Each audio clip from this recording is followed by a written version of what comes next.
Hello and welcome back to ACES, the grand final. This is game 2 in the best of 3. The Jackalopes are up 1-0 in the series. This could potentially be the final game of ACES 2025 if they win another one here today. Joining me today is Pokeyaki. Hello, hello, hello. Greetings Looking from forward. the somewhat rainy Finland. Yeah. So, today we have Jackalopes versus Sabres, Remo, Sonic, Cosmi versus Knuti, Eisen ATP. Last time we already saw a very exciting match where we had one episode from each game, if I remember correctly. Yes, I haven't noted that down here actually. The grand final was 4-3, 2-5, and 2-7. So it was these teams have met a few times before, and I feel like every time we see these teams go up against each other, it's going to be a lot of Sly 4. But last time it was only one Sly 4 episode, and I'm expecting at least one today as well. Yes. Oh, it was Sonic's pick, or we presume it was Sonic's pick, the 4-3. But I don't think we're gonna see that today. I have a feeling that Sabres isn't gonna allow that to go through. Yeah. It was a bit of a surprise that they didn't ban 4-3 last time, but I do know that Eisen has practiced 4-3 a lot and is pretty comfortable on 4-3. So I joked with him in the commentary channel earlier that we have 2 4-3 specialists now in both Sonic and Eisen. But something interesting today. The Sabres are Team B today. Last time they were Team A, and both the last time these two teams met, the Sabres were Team A. That means today the Sabres will be able to pick 2 episodes, and that can be interesting in terms of strategy and whatnot. So I'm kind of expecting something to change in the draft here from last time. Most likely, yes. Since Sabres have maybe a little bit more expertise in Sly 3, and then again, Jackalopes have a little bit more expertise in Sly 4. But we shall see soon enough when the draft starts. I do remember when I saw the teams being drafted initially in the beginning of this ACES. I remember when Knuti picked Eisen, his first pick. It was a very Sly 3 heavy team, and I wasn't sure how it was going to work out, but they're here in the grand final, and they've only lost against the Jackalopes so far. Other than that, they're undefeated, so it seems to work out very well for them. So yeah. We're getting the first bans here. It's 2-4, 2-8, 3-5, and 4-1. That means we will still not see 2-4 today. There are only 4 episodes that have not been picked yet this ACES. 2-1, 2-4, 3-1, and 3-4. So 2-4 is already banned, and we won't see that today either. Second round of bans. 2-3, 2-6, and we already have our first pick, 3-4.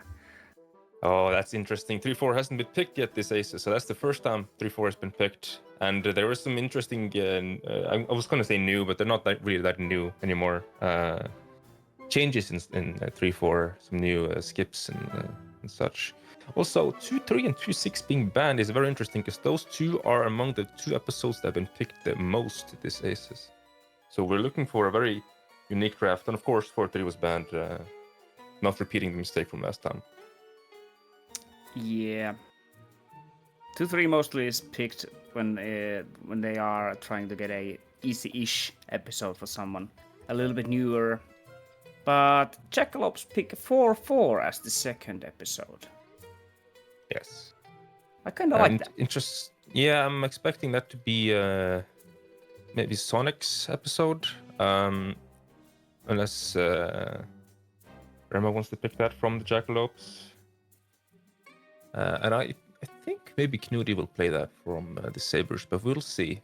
I don't know what ATP has learned. I have him noted down here as a Sly 2 runner, but he's only ran Sly 2 so far, but we never know. Maybe he's been playing Sly 3 or Sly 4. Yeah, I was about to say that Cosmi has been also playing quite a lot of Slide 2, but I saw the one match where he played 3-3 and looked really, really convincing with the push boots and those things. So we might see some offsets. A funny moment there, actually. I remember in the post game Q&A there, Remo said that they screwed up the draft and actually did not mean to pick or have a 3-3 pick and did not mean to put Gosmi on 3-3, and he had to coach him through the episode as they were going. So I think that was a mistake from them, but it still worked out. Okay, I didn't remember that, but yeah. So we have now only Slide 2 episodes left for the Sabres to pick.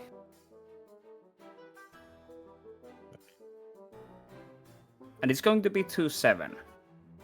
2-7, and that is a repeat from last times in the last game in the final, where they played 2-7 as well as 2-5 and 4-3. So we're getting 2 new episodes here today, one from each game this time. Yeah, especially I'm waiting the 3-4, and I have a feeling it's gonna be Knutti Remo showdown, so it will be interesting. Definitely could be. I'm not sure if ACES has practiced 4-4. Well, then I know he's been doing a lot of 4-1, 4-3, and 4-5, but I'm not sure if he's done, and 4-2, but I don't know if he's done 4-4. Well, then obviously Eisen is going to be on Slide 3 and Knutti on Slide 4, but... Yeah, I do know that both Knutti and Eisen are very solid in Slide 3, so... Yeah, I do know that. I have seen some very recent streams of Eisen and Knutti. Well, I know the guy about 4-5 years ago. Met him first time, and then he was a great runner on Slide 3 and still going strong. Yeah, and I do know that Knutti has done some 3-1 recently and spent a lot of time on 3-1. So he does have that Slide 3 in his fingers, but he has not been grinding too much recently, or like in general. He's not the most active runner, I guess you could say. Yeah, kind of having these adult moments when you don't have time to run.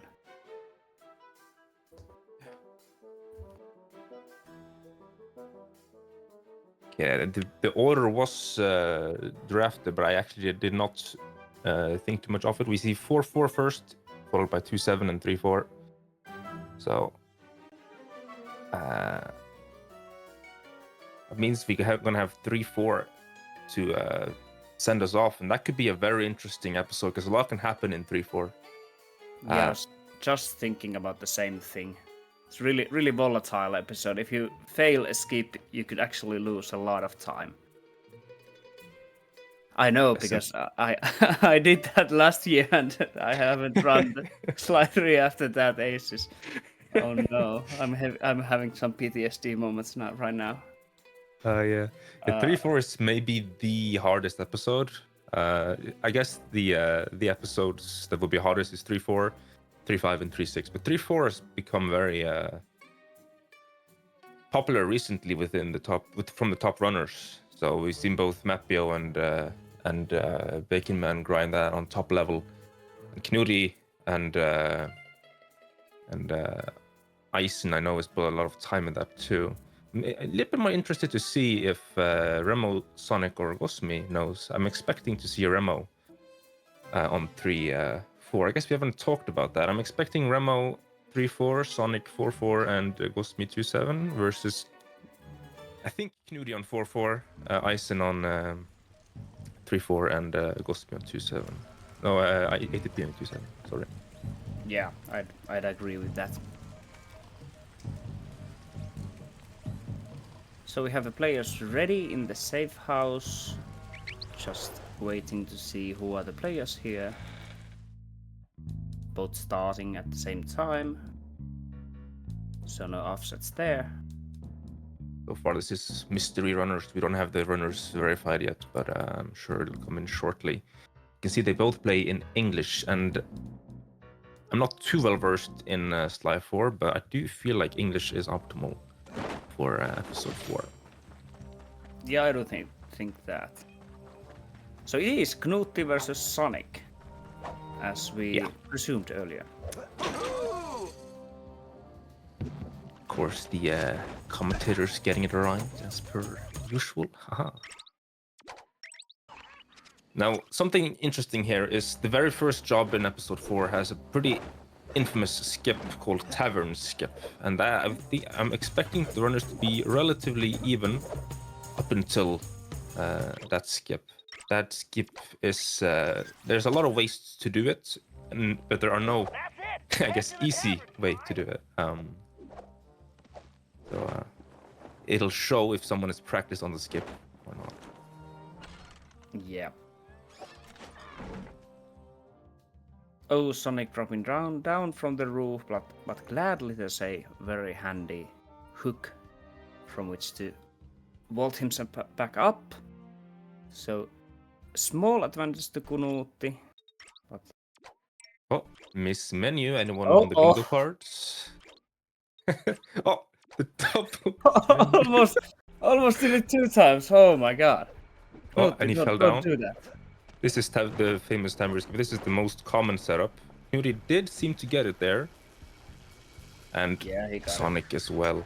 So not horrible from either one, but not perfect either from either runner here.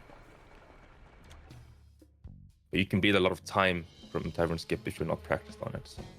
Yeah. Both runners avoiding disaster here.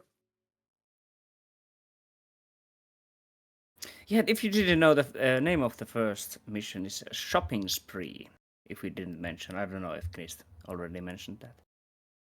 I most definitely did not, because I didn't even remember that. So you can see Knudi going for the Void Warp here to spawn back on the safe house. I don't know if the actual name of this strategy, I'm not that well versed in Sly 4, but if you basically super jump or jump into the water before you set your position, the default position is the safe house, so you warp to the safe house, and which is a little bit closer in this instance. Sonic, meanwhile, running. Great, Sly. Head to the bakery and grab some wood. Small optimizations there. Can't help but feel like Knudi has practiced this episode. Because I personally didn't even know that was used there. It's a strat that is used some places, but yeah, now that I think about it, it's used again later in this episode. But I have not done 4-4 recently, so not too well versed in it. Oh, Sonic getting stuck in the hack there.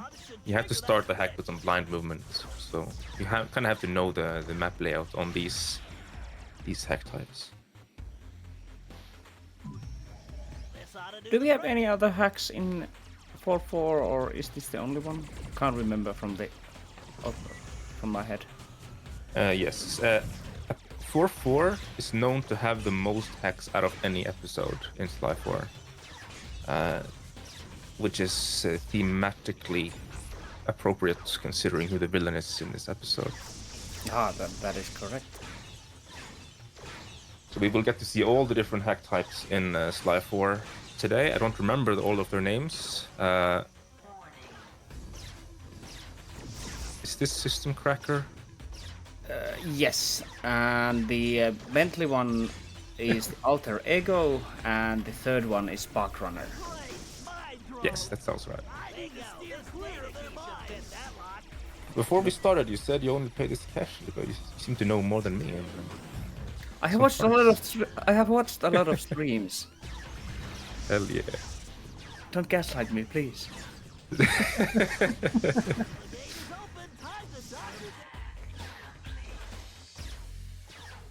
Yeah, Knut a little bit ahead, exiting the hack. About 10-15 seconds, nothing major.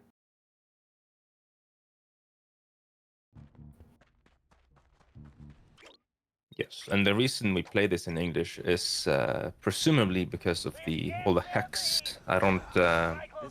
Language doesn't really matter in Sly 4 very much, but there are some small differences. But I know there's some stuff around the hackings where you want specifically to be playing in English, and I'm guessing since there's so many hacks, that does beat out the language differences in this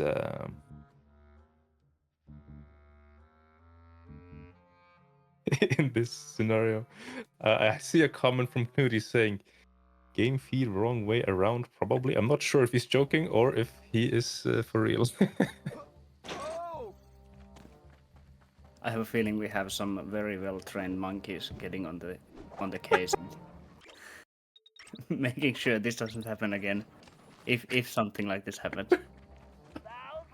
That would be hilarious. All the compliments I'm giving Knudi is actually for Sonic in that case.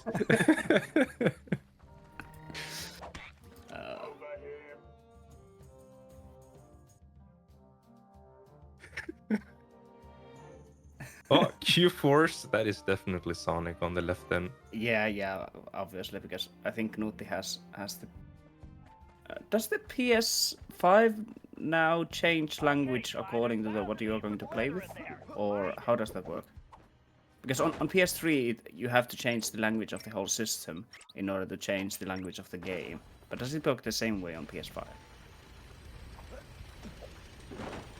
I don't think so. I'm not actually sure, but the PS5 version, we're talking about Slide 2 and Slide 3, I'm guessing.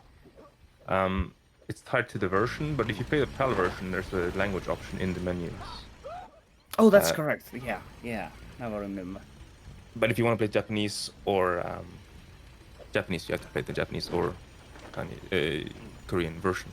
Yes. You see, I'm assuming it's Sonic then, having some struggles there. Does this mean lead change? I'm confused now. Have we fixed the game feeds? I don't know. In that case, lead change? Question mark? Let's just say that there was nothing wrong and Knuti was ahead all the time. Yes.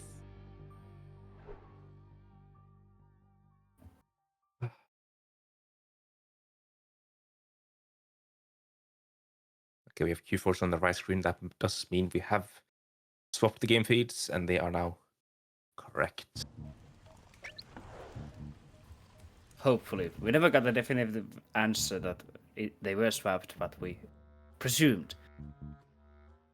I think so, considering all the PS menu stalls from first the left game screen and now the right game screen, which I can assume is just Sonic.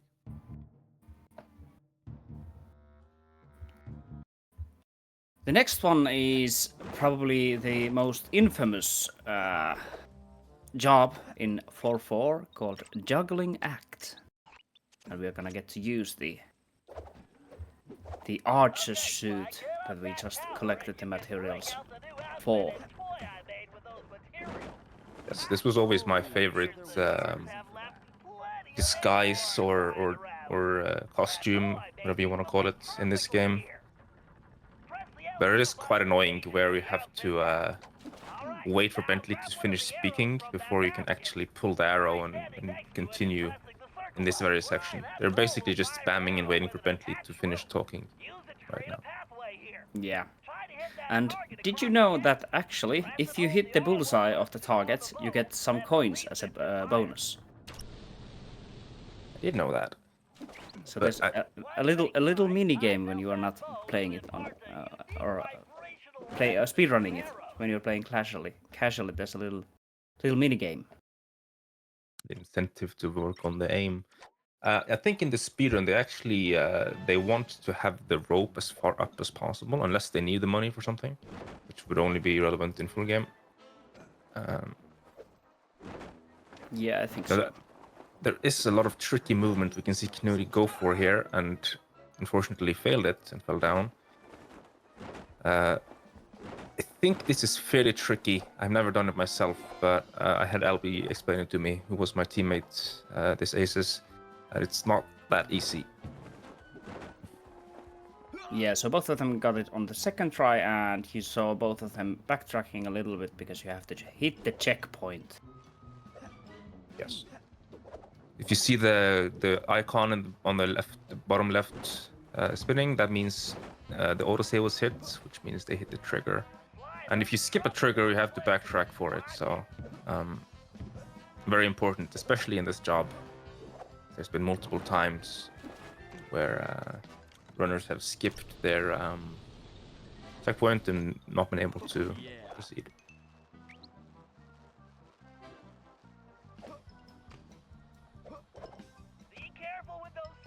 Now, It's a long way I think both runners have rail sprint here.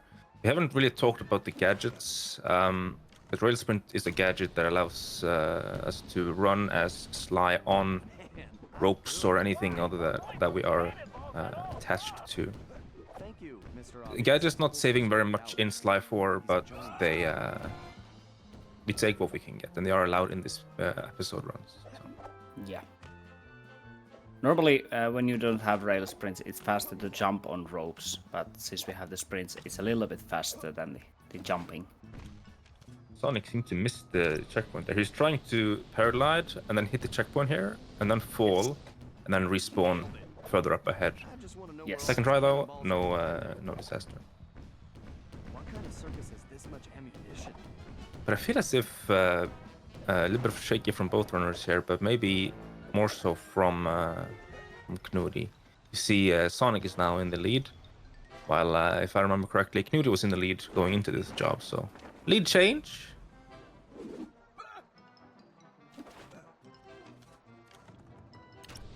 This is the famous cutscene where I should try this Sir Galahad talks about Fortnite.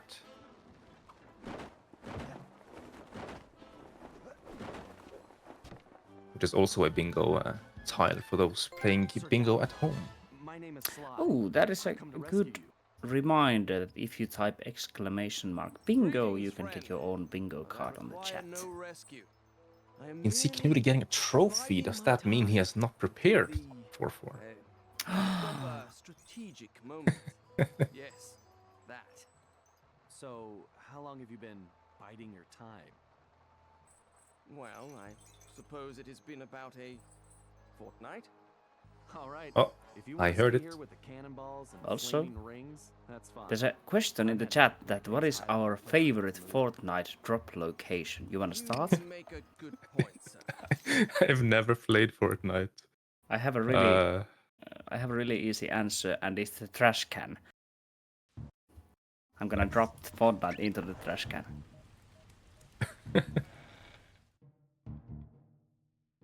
Bummer that it's a digital game. There is no CD about it, so can't physically drop it into the trash can. But imagine that happening. Nice. I get it now. So here is a special cutscene that the runners are skipping by pressing circle. Sonic already did it. Knudi did it right there. Those cutscenes you don't have to pause and menu to skip. You can just press circle to skip them. I wish more cutscenes were like that in this game, but at the same time I don't, because you can for some of those you can soft lock if you press start, and that can happen. I know it can happen later on in this very episode here. So Well, that's a little dark. Too bad this thing doesn't have a flash. So on this job we can see the villain of the episode, the Black Knight, who has a very ominous name. Usually on this episode or on casually, you are supposed to carefully follow the guards and take them out silently and wait a little while when they are looking up for you, because the taking out makes some noise. But since we now know where to take him out and how to take him out fast, they don't even realize we are there. And now we can see the alter ego hack on Sonic's screen. see, if you pay close attention to the cane here on Knudi's screen, you can see him run up to the guard and spam triangle, which will make the cane kind of spark up. It's kind of funny how the game works for that here. That's not how it would work for Slide 2 or Slide 3. So this is the alter ego hack you mentioned, and this is the most boring in the speedrun, I guess you can say, where it's just an auto scroller, famously criticized every time Slide 4 has been speedrun. But all of these hacks do end with a little mini boss that you can insta kill if you position yourself correctly. You can see if the runners get it. I think this is the one that is the hardest out of all of them, if I remember correctly, to hit, because you're coming from below instead of from the side. I can't remember, but we shall see soon enough. I think that is the case, at least, but I'm not 100% sure.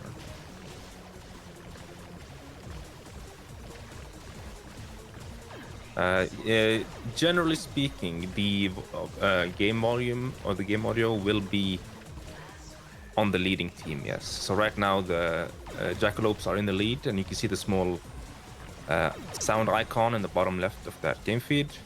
That means that they are in the lead. And you can see Sonic missing the insta-kill on this boss, but it's not a big deal on this one. For some of them, you have to wait for longer, but on this one, it's pretty chill if you miss it. Just a few seconds.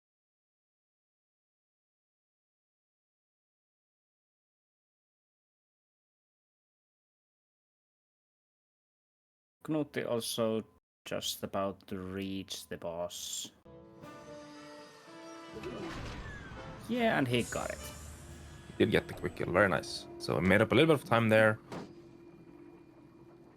on the Jackalope.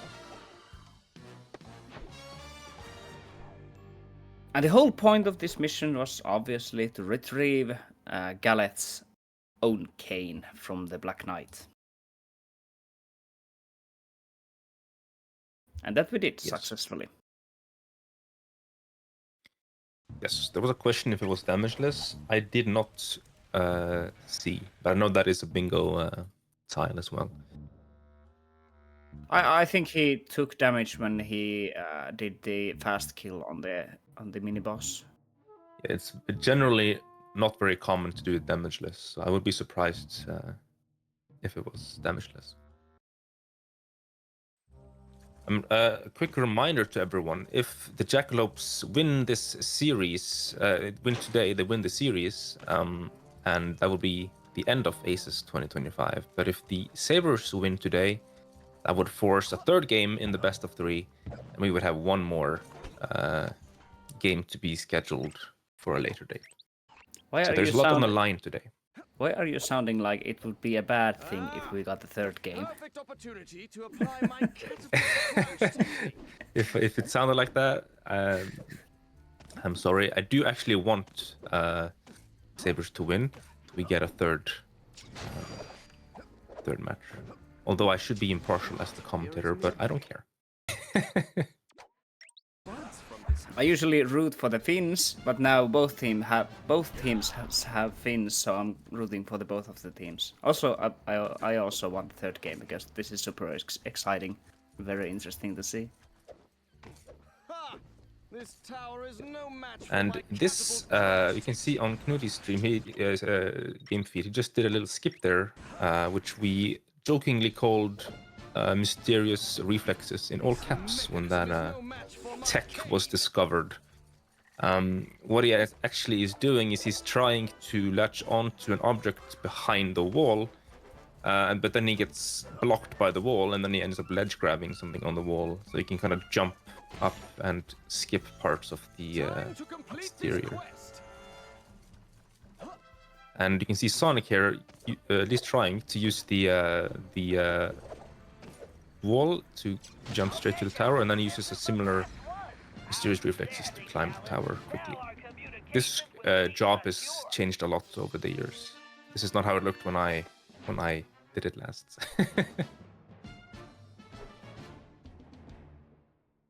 But yeah, Sonic got through the 3 airships or balloons or whatever you want to call them, and the next episode is called Mechanical Menace, if I read correctly from my notes.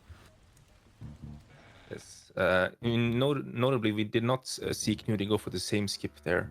I was gonna say because it did not fail to jump onto the stone wall there, but so he would have made up time. But he actually did not go for the strat, so I'm not sure if he made up time or not. But we can see there are some differences in what strats they are going for. When Sonic went for a launch, I don't remember what it's called there, but I missed it.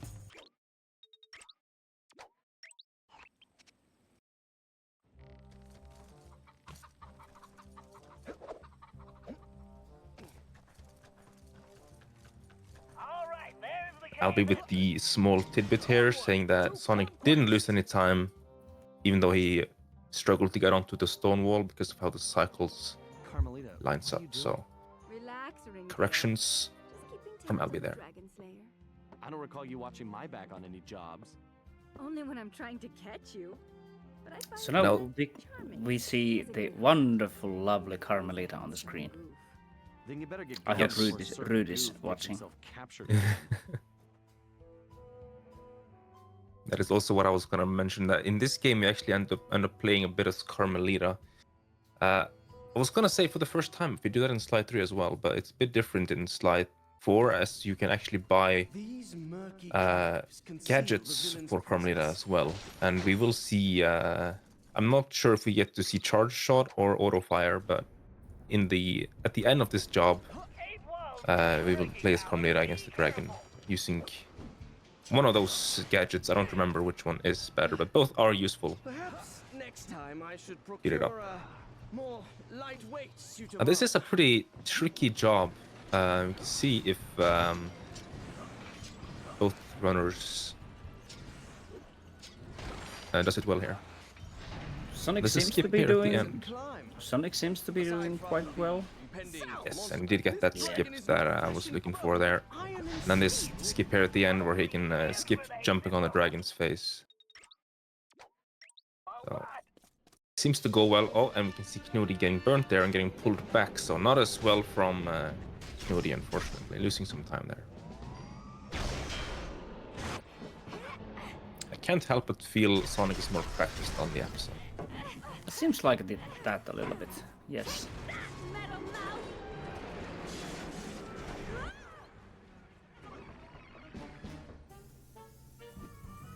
And we can see Charge Shot from Sonic. So Charge Shot is the gadget of choice. Apparently, yes. So Charge Shots, normally you have to shoot multiple times there, but just the one with Charge Shot.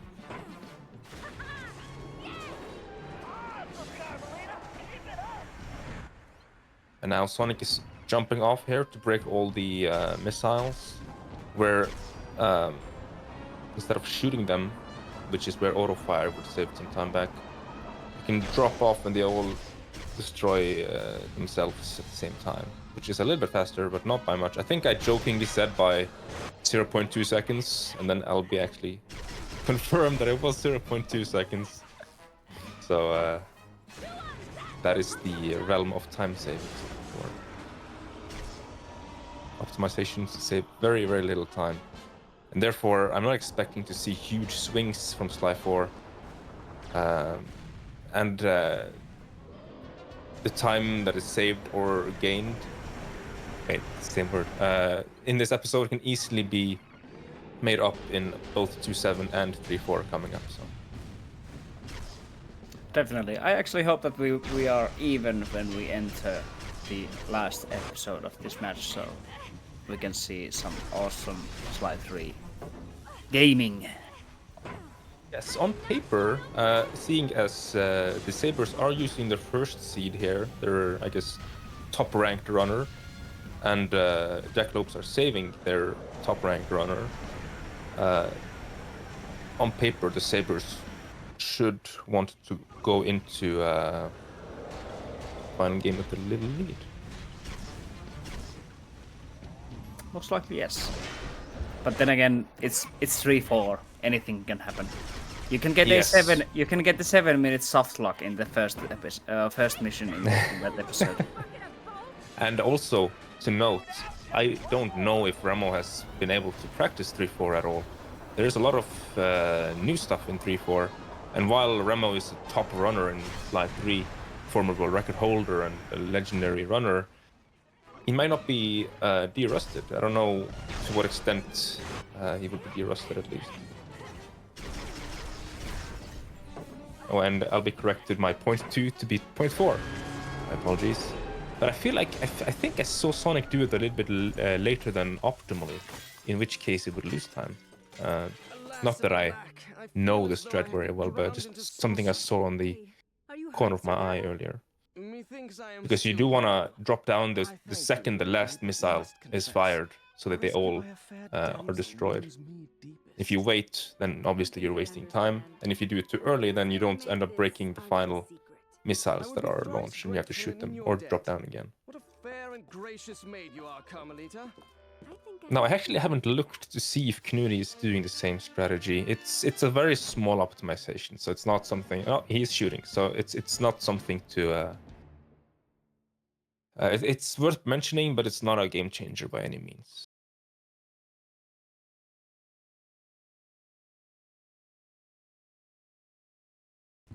And we use the codes to talk about the episodes. Now, 4-4 is England in Sly 4, 2-7 is Canada in Sly 2, and 3-4 is China in Sly 3. So that is clear.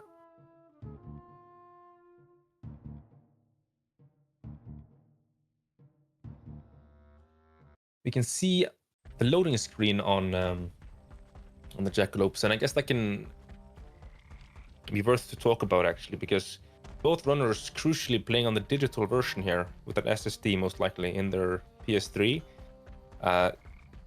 Otherwise, the loads in this game are very, very long, so you don't want to be playing on disc. I don't think SSD is that huge of a deal, but you definitely don't want to be playing on disc. You want to be playing the digital version. The loads can be up to a minute per load on disc. It depends on what kind of load it is. Some are pretty short, some can be really, really long.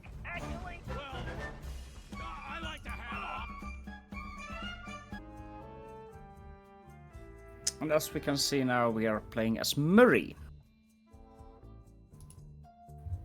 Yes, and also one small thing.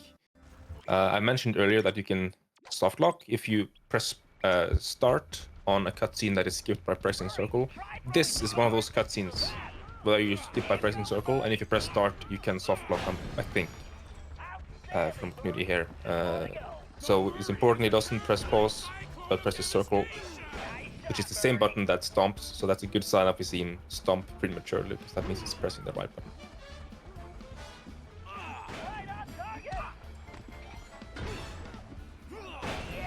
So now in this mission, Murray is destroying some kind of machines. I don't know what those are.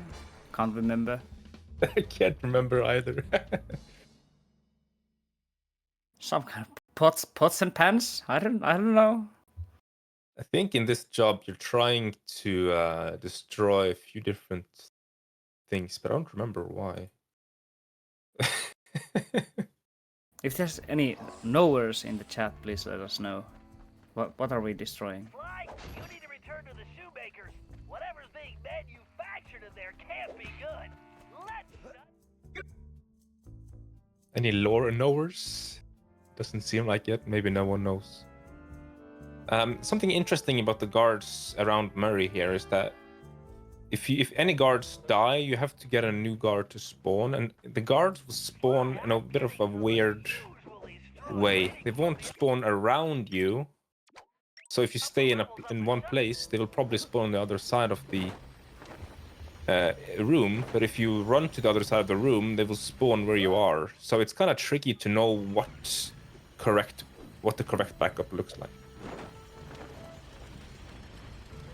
Oh, and you can see Sonic is likely going for the trigger here, and then he's gonna go for hitting these hacking terminal from below.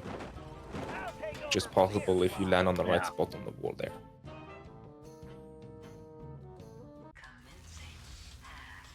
Apparently, no one knows what we're destroying. Not even Bentley. They are some kind of machines, but since they are Black Knight's machines, they must be bad, as Powerman stated. So they must be destroyed. Yes. This is the third hack. This is the motion controlled hack Spark Runner. And this is the one that is affected by language, I'm pretty sure. There's an extra job complete screen or something like that if you're playing on a non-English version. There's something like that. I'm not an expert, but there's something like that. And these three hack types are playing in like a pattern, so they rotate. I believe it is a set order every time you play I don't remember the names. Whenever you play Type A, you will play Type B and then Type C after, and then it will loop back to Type A. I don't remember the names of them again. Oh no. I can't remember the first one, but the Alter Ego and Spark Runner for some reason cut into my head easily, but I have no idea what the third one is. You need to get inside the bakery. Yeah, I said it earlier, but now I don't remember. So. System Cracker, that's the one. It's always System Cracker, Alter Ego, and then Spark Runner, and then it's back to System Cracker, and then Alter Ego, and then Spark Runner. So it loops like that. Now, you need to get to the floor above, but I don't see an access point. Look around. There must be a way up there. Sonic seemed to enter the Binocucom. Now I'm paying a little bit of attention to what Sonic is doing here, because last time I gave commentary, Sonic whipped out some brand new strats in 4.5 that were never before seen, and one of them was so big that he actually informed his opponent, which was Eisen in that head-to-head, about the strategy so that they didn't get an unfair advantage from that, and that was in 4.5. But I don't see anything new in 4.4, not that I am an expert. I haven't seen actually that you can destroy the last pipe without doing the charge attack with Galeth. Yeah, I have seen that before. It's not very important, but it is a small little detail. Small little detail, yes. It probably does save like maybe a second or some small optimization. Now we see Knudi run into the cutscene. Meanwhile, I think Sonic like opened the Binocucom. So if that's matters or not, I don't know, but something I noticed at least. And annoyingly here, if you get hit by any of these lasers, you have to do them all again. So it can be a little bit scary, especially on the way to the last one here. Now, this is the, I think the longest job in this episode that Sonic is going into here, which starts off with a tailing sequence, where it seems like Sonic is deciding to do some hundo, but you don't actually have to do anything here. So, seeing some unnecessary optimizations here. I will say, always love to see some hundo practice. Yes, I will say there is a strat towards the end of this sequence where you wanna open the Binocucom at a certain time to cut the cutscene short. Cutscene following short. This is also the job where you do a lot of bomb boosts if you're practiced. So we can see if I'm expecting Sonic to be practiced, considering the form that he's shown. We can see if Knudi has the same level of practice.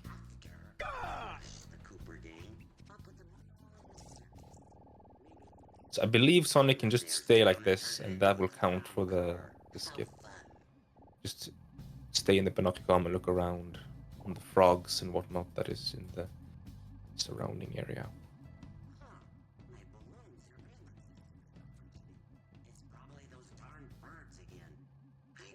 That is an interesting concept, that staying in a Binocucom ends up, I guess, glitching out the following cutscene and ends up making it shorter.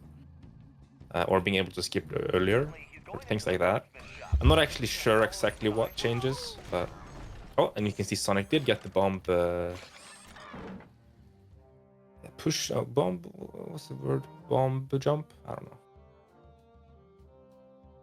I can't remember. You can't get onto the roof without using the awning unless you use the bomb there. So it is a little optimization. Saves a couple of seconds. Yes. And you can see him do it again here. And this job can be optimized in many places. And also crucially, he has trigger bomb here, which means he can detonate the bomb at will, which allows him to do this bomb leap, bomb boost, whatever it's called, as Mapio is bringing up alternative names here. The speeder's laser loop. And yeah, this job I think has several hacks within this job alone. I believe this job is like 10 minutes long. Quite a lengthy job. And it doesn't even have a job complete screen.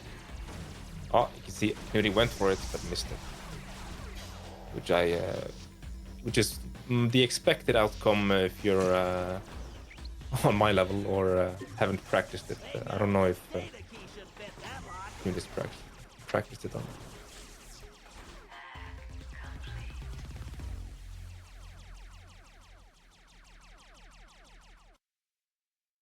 Below 9 minutes, 9:11.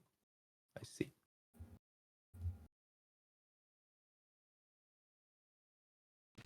To be exact, the com goal is actually 9:12. Oh, Mapio wrong, or just wanted me to say controversial numbers on the stream. I see. That was a good attempt. Good attempt. Definitely wouldn't want this guy for a boss. Even if I was. Time for a binary beatdown.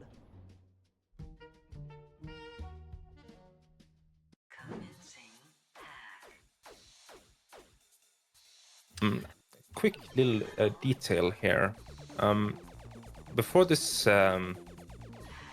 game, I decided to write down what episodes are the most common this ACES.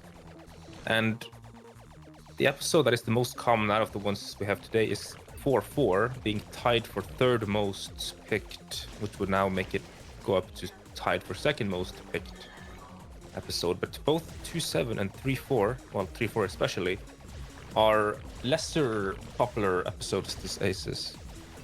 So that's an interesting dynamic we see from them here. Personally, I love 2-7. Love seeing it in ACES. Me being a lumberjack and all, but I also really enjoy the episode. So.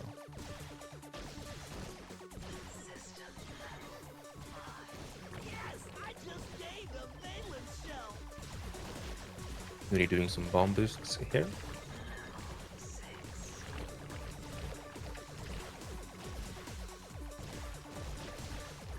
Using adrenaline burst to speed up the running a little bit.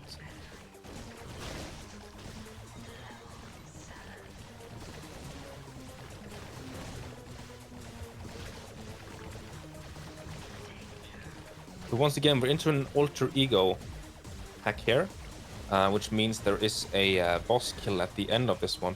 I actually don't know, but I have a feeling that this is one of those where if you miss the quick kill, it actually ends up costing a little bit, but I'm not sure. It is inconsistent between the different alter ego hacks, whether missing the quick kill on the mini-boss ends up costing like just a second, or it costs like several. I think it could be up to like 10 seconds on the first one, but I think that is the... is that not the one in episode 2 Operation? I'm not sure. Can't remember that, but there's definitely a different one in, I believe in episode 5, where you restart checkpoint just before the fight begins, because you're going from left to right or from right to left. Can't remember exactly, but there was this kind of different thing compared to all the other alter egos. Yeah, that is in 4-5. You're right about that, and it's actually you get like a autosave, like a checkpoint, and you can restart checkpoint to sort of warp ahead, and it does save a little bit of time if you can kill the boss quickly. The thing is, you actually lose your levels, so you have to kill the boss from level 1, which means you can't actually one-shot it, and you have to two-shot it, and it's very hard to do fast. Yeah, Sonic, we I think it was a two-shot, right? Yes, 2-shot. And didn't lose that much time, maybe a second, 1.5. Yeah. So this is one that loses a little bit of time if you miss it, but not very much. Seems. Now, interestingly, here for Sonic, never mind, that wasn't here. I was gonna say you can damage abuse, but that's not here. Somewhere else. You can damage abuse on a lot of places. Yes, like right here from Sonic. Yeah. skip to the end here, and then you finish off the things, and then the final cutscene starts. And that was the end of Shell Shocked Heart here for Sonic, which is the job of this. It's not possible. Now we have the biggest plot twist in the whole animated game series world. Black Knight is Penelope. Only Huh? we hadn't been Gasp. brainwashed by Cooper's honorable Gasp. thief nonsense. We could have made billions in weapon design. The two most brilliant minds on the planet working. Yeah, it was a plot We could twist, have and owned the world. But no matter. maybe we Once should have Cooper's warned out of the way, about spoilers. everything We see right. Knuddy barely missing the one cycle there, but as you can see, I was wrong. Barely he loses any time in this one. I think I'm going to be sick. And as you can see, no job complete screen. This is one of the few jobs with no job complete screen. And here it makes sense. You don't really want to like show off and strike poses in Bentley's emotional state here. But there are some other jobs where it just doesn't have a job complete screen for, well, no reason really. Like in the first job in episode 3, for example. There's no reason not to have a job complete screen for that one. Knutti having some trouble destroying the one generator. Now he got it. And can jump Yeah. across. A little thing there, actually. There are some different icons on these objects. Some of them have a dart on it, some of them have like a bomb. But I'm pretty sure you can bomb the ones with a dart on it and it still works. Also, Unity having an unfortunate death there. I didn't see what happened, but I think it... Oh. What? I know you can fall down and not fail, but... What? Okay, it still works. I Nice. haven't seen that before. Nice. I think I have seen it, but I think it's not something you see very commonly. 3 should be sufficient. Okay. Unity with another achievement there, trophy. A swift strike should dislodge it. And this job, it used to have an ICSS, but where we actually used to have a metronome, because there's no way to really time it otherwise.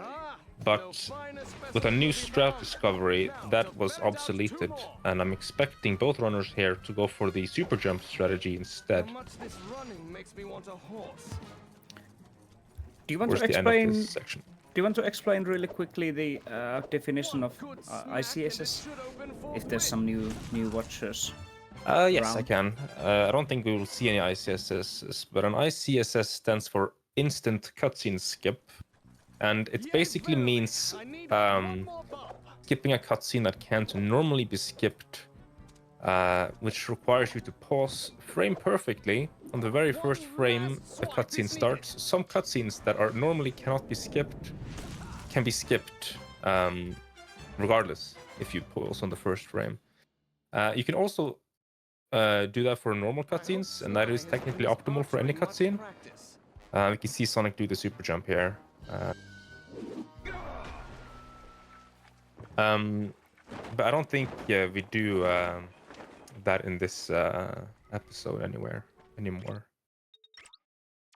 So interestingly, normally the default position is in front of the safe house, but in this super jump it is not.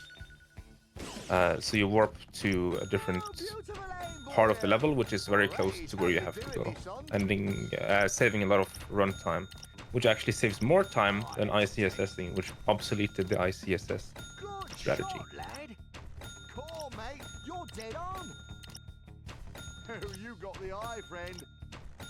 Void Warp Wicked shot, geezer. is the actual name of this super jump You're strategy in that I'm battle, talking you about. are.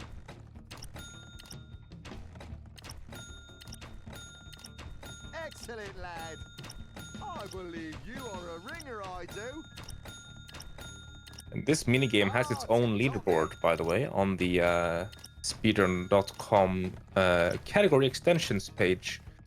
So if you're interested in that, give it a go. Brilliant shooting, It has boy. a timer that counts downwards, so it's a flipped leaderboard where the higher your time, the better. It's a fun little speedrun challenge. So if you're interested, you can give it a go and submit your time to the Sly Cooper category extensions leaderboard.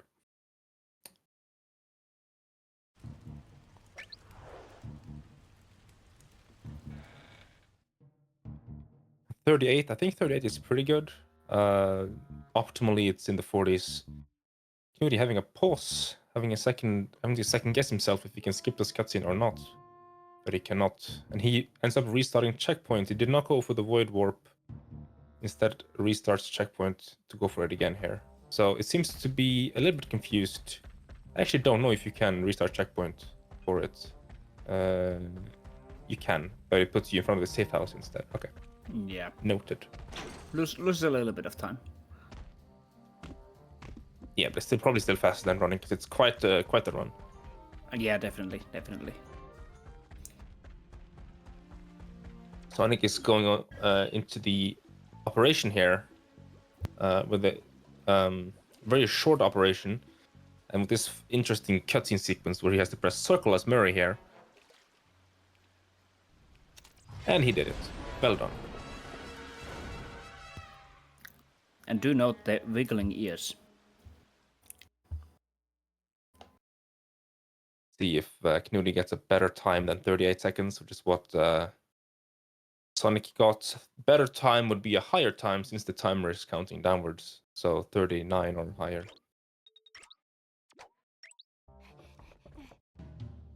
I do believe Sonic missed a couple of those 10-point dragons, so if Knudi gets those, he might get a better time.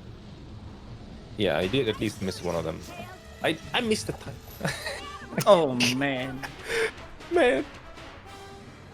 Professional, 41 according to professional casters over here. Yes. Another trophy. And Mappio's hogging over a Skies boost, is that what it's called? I don't remember. That I missed. Oh, and Sonic is going for it, but missing it. Oh, no, man. Sonic! No! The choke. Oh, and now Trying. he isn't even going for it. No. Yeah. Went for swag strats. Or I guess going for a skip, missed it, went for it again for the swag, missed it until he didn't have time to do it and had to redo the entire section. Only loses a few seconds. This is Life 4 after all, but time loss is time loss. And that could be the few seconds that separate these two teams in the end, if this ends up being close. And yeah, we are about to, Sonic is about to end here, so, oh, disguise boost there. We got it this time around. What's wrong, Penelope? Feeling So we're about to enter 2-7, and it's gonna be a Gosmi versus ATP matchup. So the lowest seeds from each team facing each other in 2-7. 2-7 being a fairly difficult episode in Flight 2. Oh, Sonic did it again. Nice. But not among the hardest, but pretty challenging. Yeah. I would say. There's some It's like in the- challenging jobs in it. Yeah, it's like in the middle of the pack. It's like it's around the same areas 2-5 and those episodes, but not quite on the level of 2-4 or 2-8, and it's not among the easiest like 2-2 and 2-1 and 2-6. Now he's going into the robot fight, and when you can see he goes for the super jump, where he jumps far up to do the final hit. It's just one button mash section to go, and that is the end of the episode. You've got 0 chance. I'm sending you to the junkyard. I'm a little Should be bit done mad. right here. I'm a little bit mad on how they did this fighting sequence, because it's so free. You don't have to do actually anything. GG to Sonic. I actually disagree. I really like that part actually. It's But way too easy. well, I guess it's quite easy. Can be a bit tricky in this speedrun because you basically want to start punching the second Penelope starts punching. So if you do it too early, you should just sidestep and hit you. So you kind of want to wait just enough time for her to start her attack, and then within the first few frames, then you do the attack and it just wins. Then again, I don't speedrun Sly 4, so why am I even talking? It's definitely not difficult, but it's something you have to get the timing down for. It's not as easy to just spam the buttons. You have to. There's some timing aspect to it as well. So now we see Gosmi entering Canada, watching out for some eagles, and getting ready to catch some pictures of Jan Bison's operation. Yes, and Slide 2 is optimally ran in, well, that's actually not as clear-cut anymore. But if you play on PS3, it's optimally ran in Korean. And Episode 7 is optimally ran in Korean on PS3. So we see an optimal version here from Gosmi. See, he's spamming stealth slide to move faster, to move around nicer.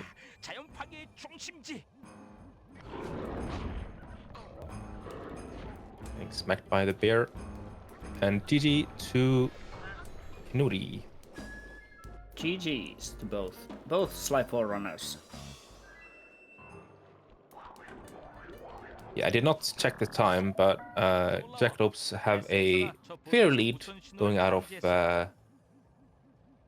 Sly 4. Yeah, I'd say maybe about a minute. Could be something like that. Maybe a little bit more, if I were to guess, but I didn't take the time. Interestingly, Gosmi doesn't go for the quick picture on the spinner there. You can hold left and spam R1 and get the. You don't even have to hold left, I don't think, but I like to do that to get a really quick picture of the spinner there. Yeah, but gladly he got he got it on the first cycle, so he didn't have to wait for it. Yeah. Oh, to be having a square boost instead of a glitch high jump. Is that a indication of a claw setup? I bring it up because there's different grips you can use in Slide 2. The famous Gnisty grip found by some cool guy, I don't know, which is one sort of school of thought, and clawing or holding the controller in unnatural ways, I must say, by some cool guys. And no, it is not a question mark on the bear. It is just a Korean letter that means bear, I guess. That happens to look like a question mark. Yeah, exactly. Now, I'm not sure if Gosmi has an SSD or if ATP has an SSD, but that would be optimal if they have an SSD here. But it's not the end of the world. There's a few seconds every reset, and you reset 3 times in this episode.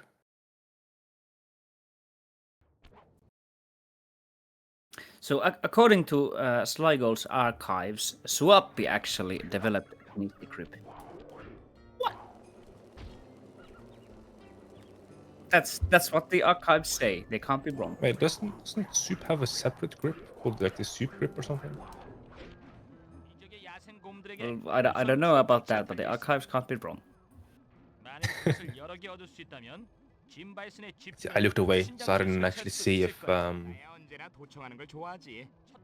ATP got the early or the quick spinner. Now, interestingly, there are 2 routes you can do here. These 2 jobs in any order: Bear Cave bugging or lazy redirection. Now, Bear Cave bugging is faster if you do a certain route to it. I looked away, so I didn't quite see it, but I know that Gosmi is doing Bear Cave bugging here, so he is doing the fastest job route.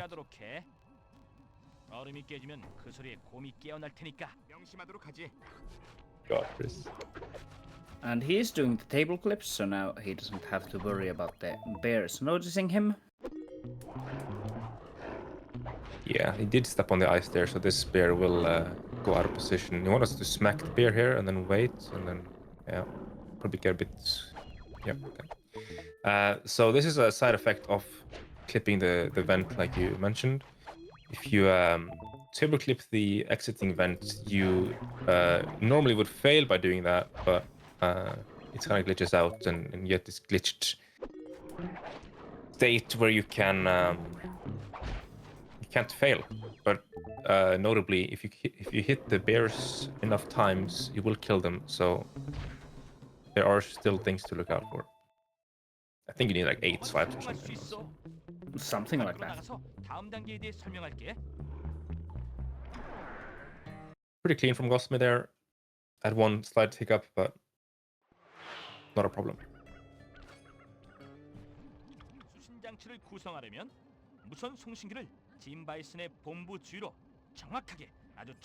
And you can see ATP seems to be doing laser redirection first, which I would argue is lower. But it is the route used in full game because of some treasure shenanigans. It's not much slower, it's a few seconds, but we're talking like 2 seconds or something. Which means you'll even need to do the right movement to save those few seconds. Which I don't think these runners are stressing too much about. You can see Gosme fell down there. It's a pretty tricky glitch high jump if you go directly from the silo there. You kind of have to curve it or turn the camera before you do it. It's a bit tricky. But this means that we won't see the runners, or they won't have the same route until RC Combat Club.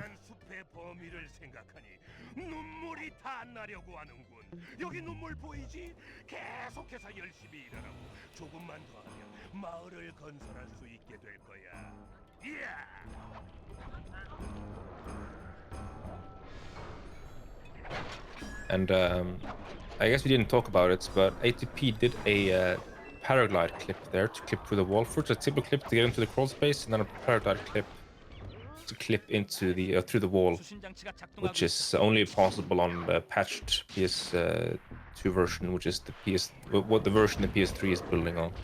And Gosme had a bit of a left angle there, so I'm glad he didn't square boost because he would have fell in the water. That went fine. I feel like Gosme is playing quite well here.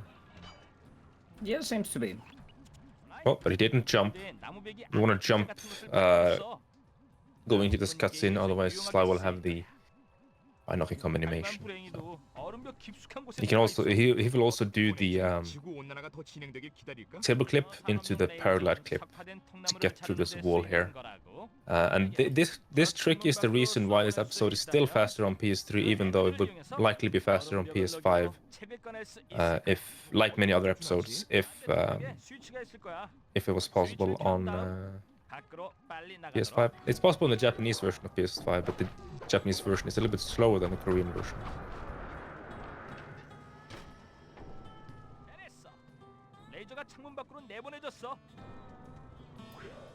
I believe so far we only have optimal versions today, and the optimal 3.4 version will be PS3 PAL, so I'm expecting both runners to have that version, which means we're having 2 teams with only optimal version today, unless someone doesn't have SSD, I guess, but that's a minor detail.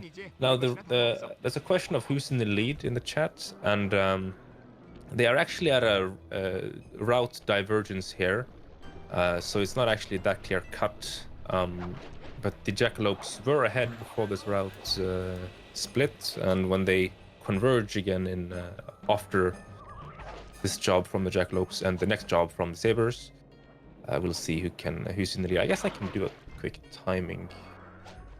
Let's see, get a timer on.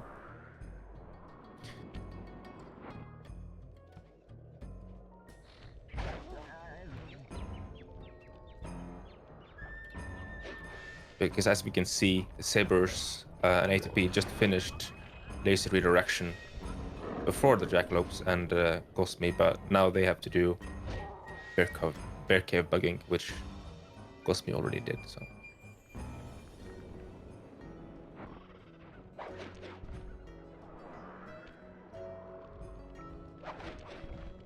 So we shall see soon enough who is actually in the lead and how much.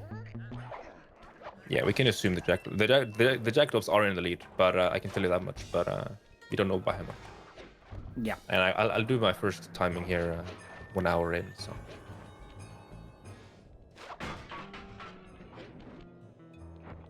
now something to note is that as we can see here, Cosme is out of juice. He has no more.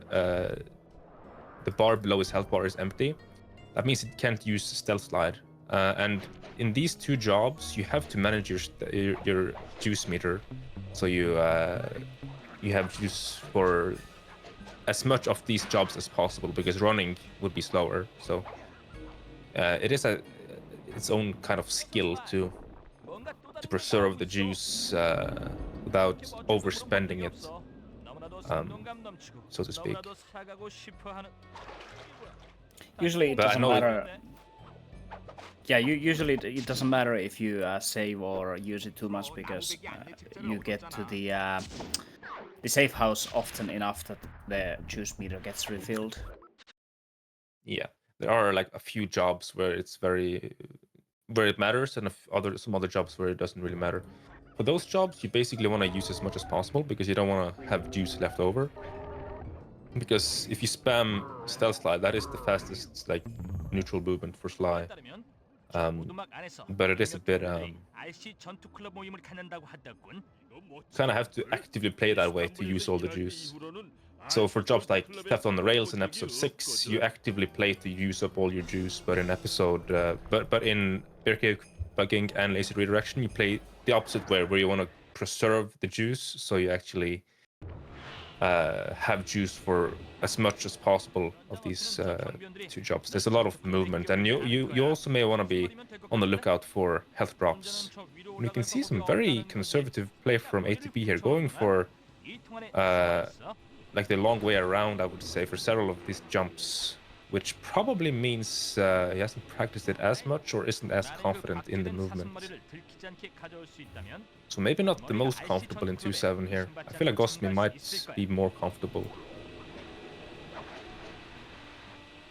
That might be the case. Also, I think, is he going the other way around with these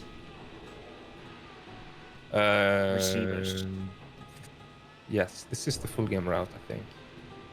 Or the last three ones he does in a different order, it seems. Okay. Or wait, Because I was a little bit confused, because aren't you usually supposed to go from the large ice obstacles onto the roof of John Bison's cabin? yeah, you're completely right. They do a different order for the bugs in this. And I can have a time update. I actually missed the frame, so this is plus minus a few seconds, but it's about 1 minute and 47 seconds, give or take a few seconds. Might be 145, 146, in that ballpark. Close enough. So just shy of 2 minutes, not bad.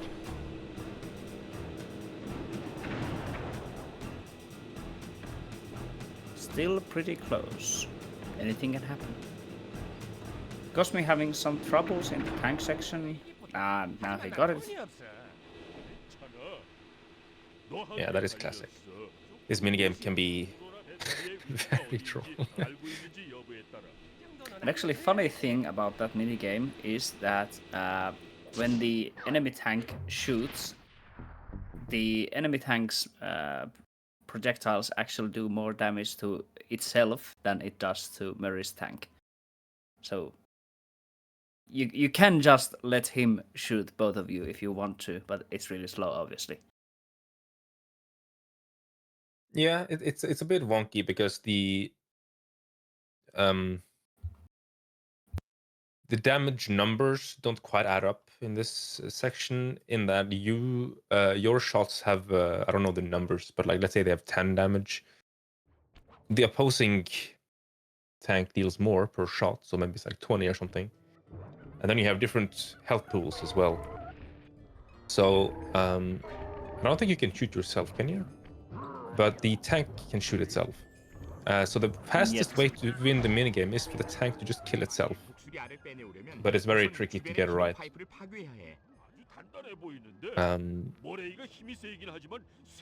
So I know Sonic has sketched up some stuff on how to do this optimally, but it kind of boils down to it's very tricky to do it optimally. And there's also some stuff like the tank alternates between fire and bullets, but that was a very fast fight. Oh, that was really fast. Very much. Should be very happy with that one. That was very clean. And it can feel a little bit random. Sometimes you just get these super clean ones, sometimes you just get these really bad ones.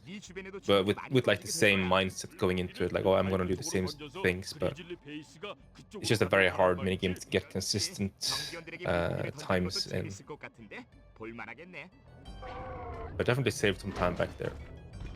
According to LB, it's now 134, so about, or let's say more than 10 seconds made up there. And now I will say there's a strat here in old Gristle Face here from well, from both runners eventually. Between the oil main number 2 and oil main number 3, let's see if they go for it. So if it seems like Gosmi is going for it, where he's gonna try and pick up a fish here, and then probably throw it at his guard. And in doing so, the bear will follow you, or will follow the guard technically, at running speed instead of walking speed, and you want him to like hit you and like get him to fall far enough down so that he will just hit the oil main from below. I think that should work. So now you want to wait for another fish. Kind of want to kill these guards so they don't screw you up while you wait for a fish, and then you throw on the oil main, and then he breaks it from above, where he kind of falls down. So that saves a fair few seconds. He doesn't have to run all the way around.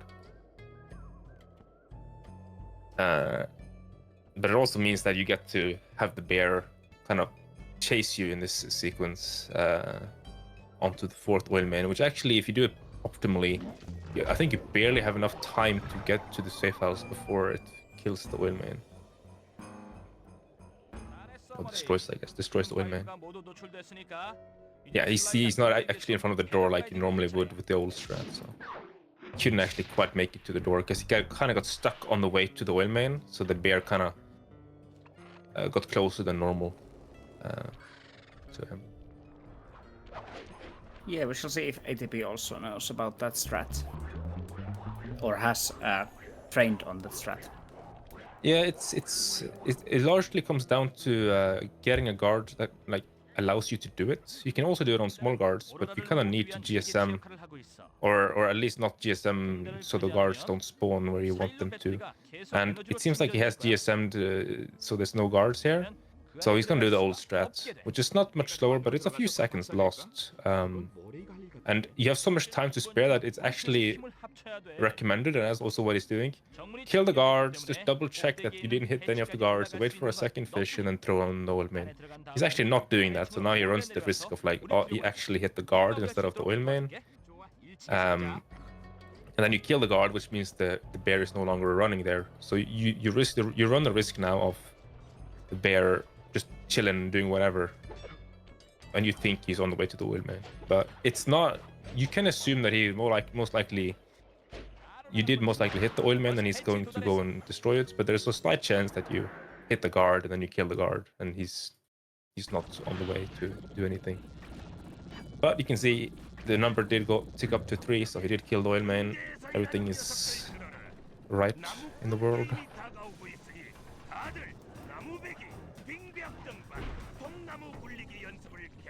And it looks like Gosmi missed the dialogue skip here.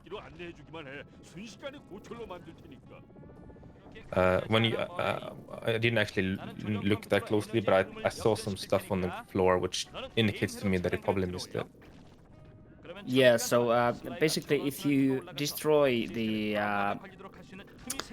chair that is in front of the door, for some reason his cutscene that is now showing on Gosmi's screen gets interrupted in the middle of it. Yeah, and Gosmi was a bit too eager to get to climbing there, so he got hit by the last like surge of lightning. Normally you want to wait like a second before you jump up there. It was a bit too early. And yeah, the way dialogue skip works is that if you land on the floor, there's different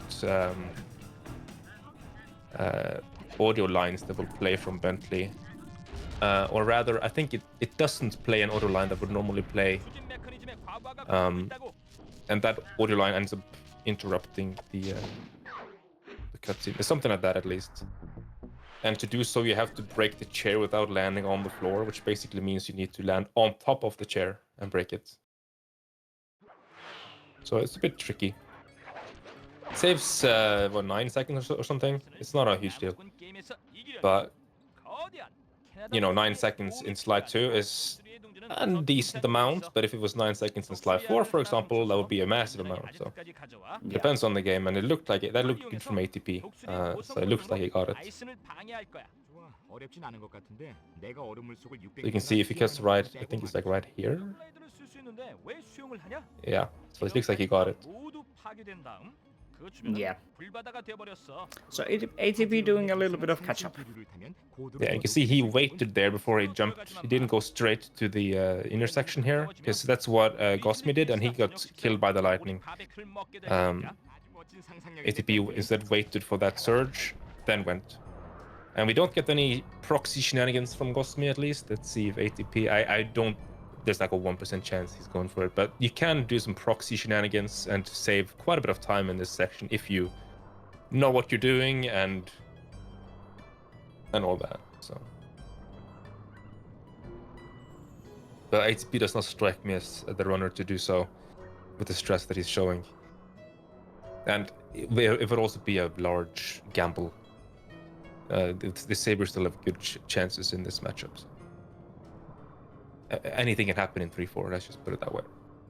And we don't know how much Remo has practiced. He has obviously been able to practice it now that 3-4 is the last episode of today's match or game. But then again, the most difficult parts of 3-4, they are quite difficult to practice. For example, the vampiric demise cutscene skips. You always have to wait the vampires to spawn in order to try it. Yeah, but that's an old strat, and I'm pretty sure Remo has full control over that strat. But there are some other stuff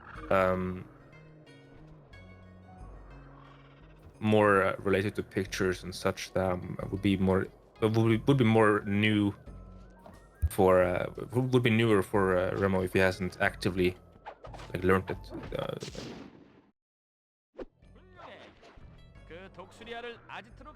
But it is, I mean, if Remo has for all we know, Remo could have like a hoarded 54, or a really good time.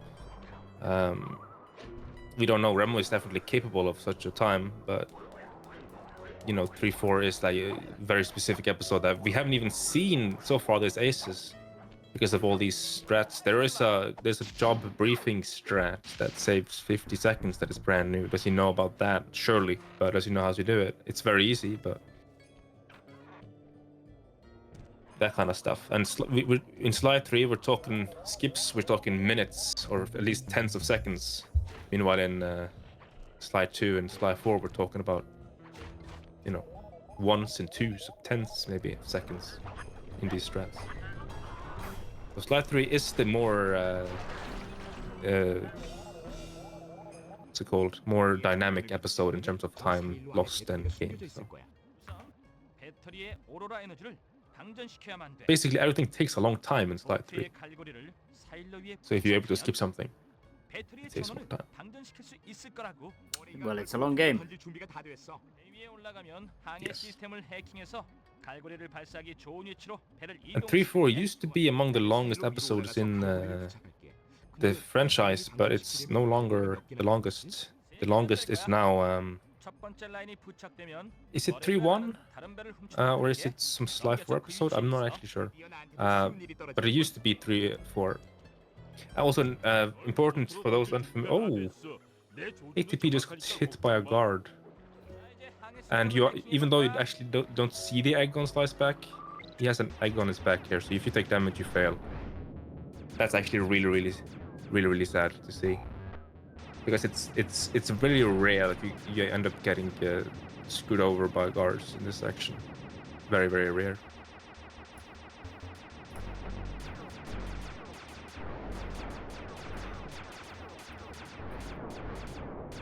It's so rare that if you don't actually know about it, you may not even know that it's a one-hit KO here. Because you're supposed to have an egg on Slice's back, but I feel like that egg never visually appears on his back. I'm just checking Sly goals that 3-4 is actually about 1 minute longer than 3-1. So 3-4 might be actually the longest one in the whole franchise. Yeah, I don't think the Slide 3's com goals are very up to date, but that might also be the case. If you check on speedrun.com, I think they're pretty close now. So maybe not, I'm not sure. But if you have an optimal episode for both, then 3-4 will be oh my god, will be shorter. What the hell happened to Ghost Me? Got a launch on the boat there, and oh no. I guess he's being thrown today.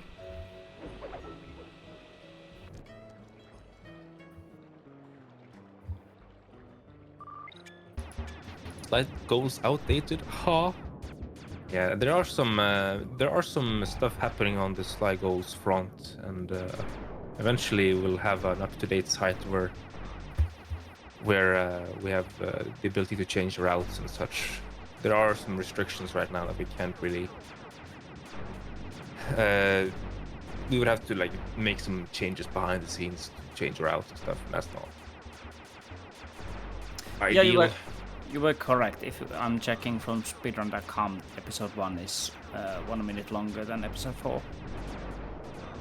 Yeah, it's a pretty big swing of things that have happened in 3-4 to make that happen.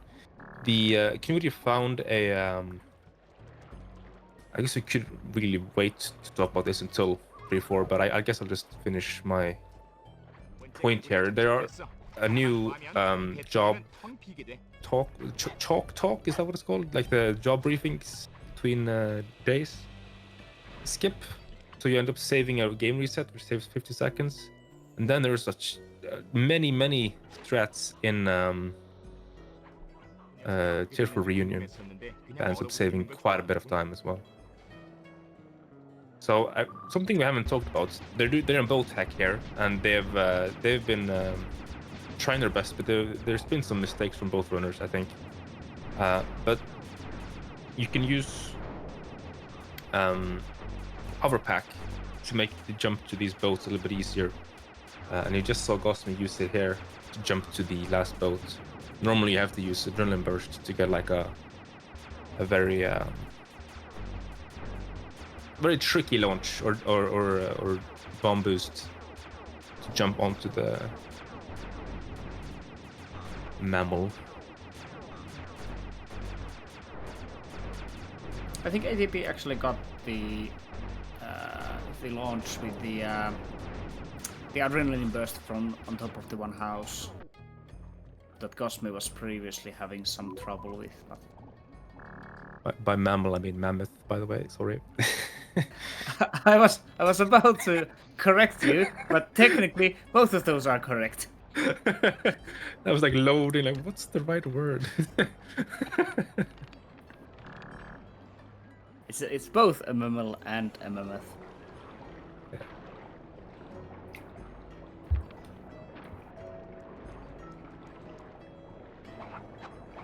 Yeah, so ATP was using the Hoverpack.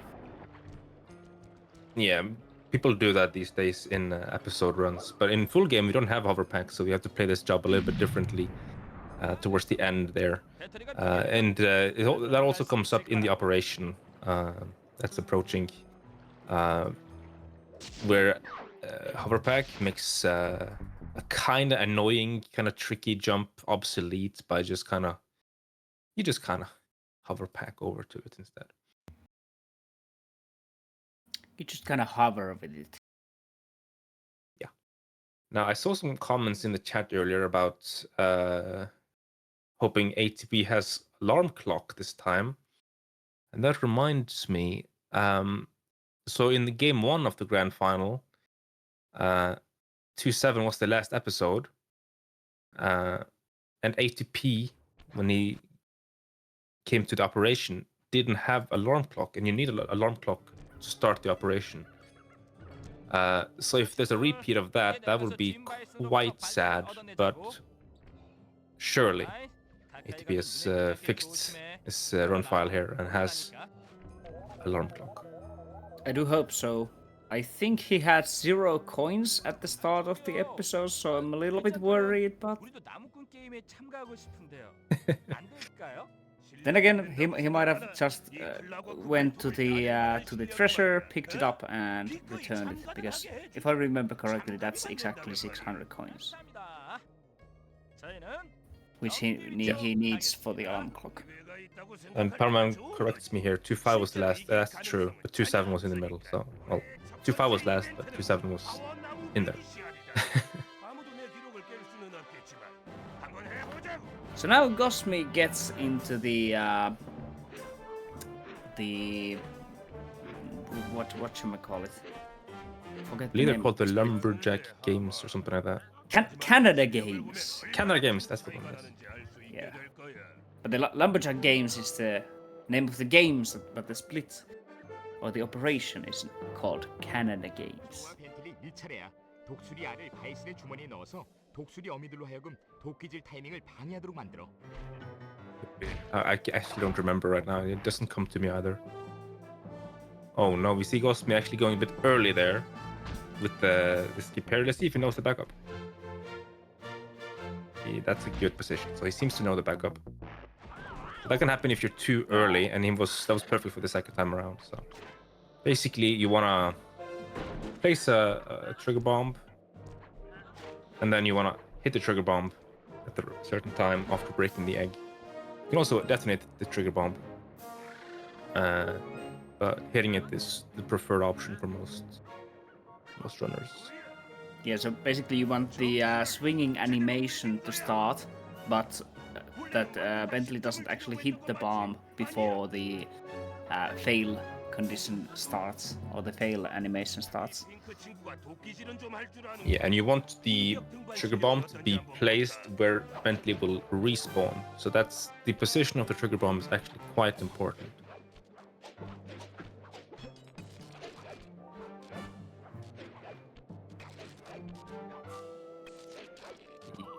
Oh, okay. I was gonna say it looks like Gosmi has control, but apparently not. This is like, it looks like it's so easy, and in theory, it's so easy to climb this wall. I swear to God, it's so hard. It shouldn't be this hard to climb this wall, but I've seen so many people fail, and I've failed myself. It's iconic. But that looks good from ATP. That's perfect. First try. Something tells me he's been practicing that before the game today. Or maybe while 4-4 was happening. Gosmi getting the hooks fast.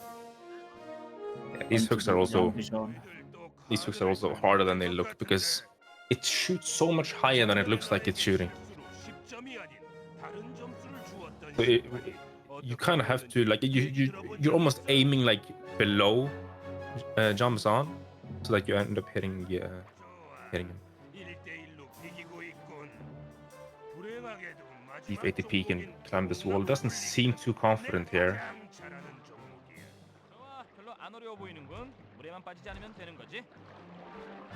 But easy does it here. Yeah, a little bit slower, but overall I think that was a little bit faster because Gosmi fell down once. Yeah. The important thing is not to fall down, but you can actually mash X and circle, alternatingly, and just kind of fly up this wall. There's a famous clip by Oge, where he goes, "I'm fucking flying, bro!" as he soars up the wall, mashing X and circle.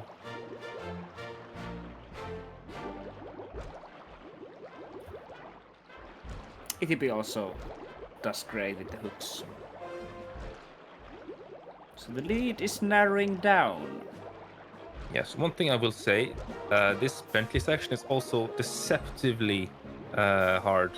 Like it's if you don't think about what you're doing, it's so easy to fall in the water and lose a lot of time for no reason. It's an auto scroller, but it's so easy to just fall in the water. There is a super jump back up, but you have to do it like twice, and it's just it's best not to have to rely on it. Yeah, for some reason the fluctuation of the barrels looks a bit like they are about to sink into the water, and I got confused a lot of times when I was practicing this episode. Yeah, I deploy a certain logic is that a log cannot go down 2 times in a row, so you can use that to your advantage. So I would jump to the right if I have to jump here, and now next time I will jump to the left. And again here I will jump to the right, but it's kind of tricky. And here again I will jump to the right, but he jumps left. Okay, maybe I'm stupid. Never mind.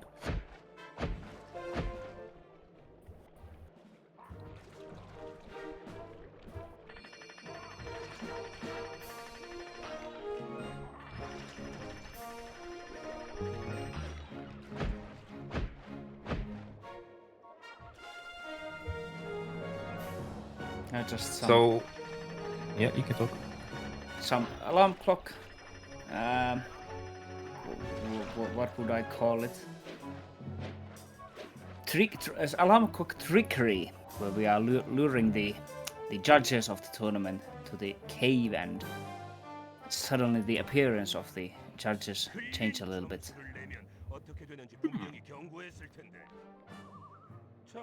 And you actually don't need to use alarm clock.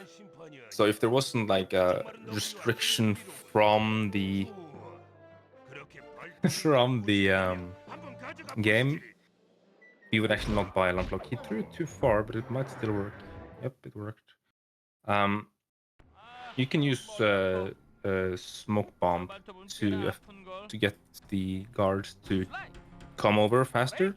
So ideally, you wanna stand on the first pillar and then just smoke bomb to alert the guard quicker, and then throw an alarm clock and then get in position. But ATP doesn't seem to want to do that. It's a bit tricky actually. So if you're not confident in it, there's no shame in just using alarm clock. It's a bit slower, but it doesn't really matter.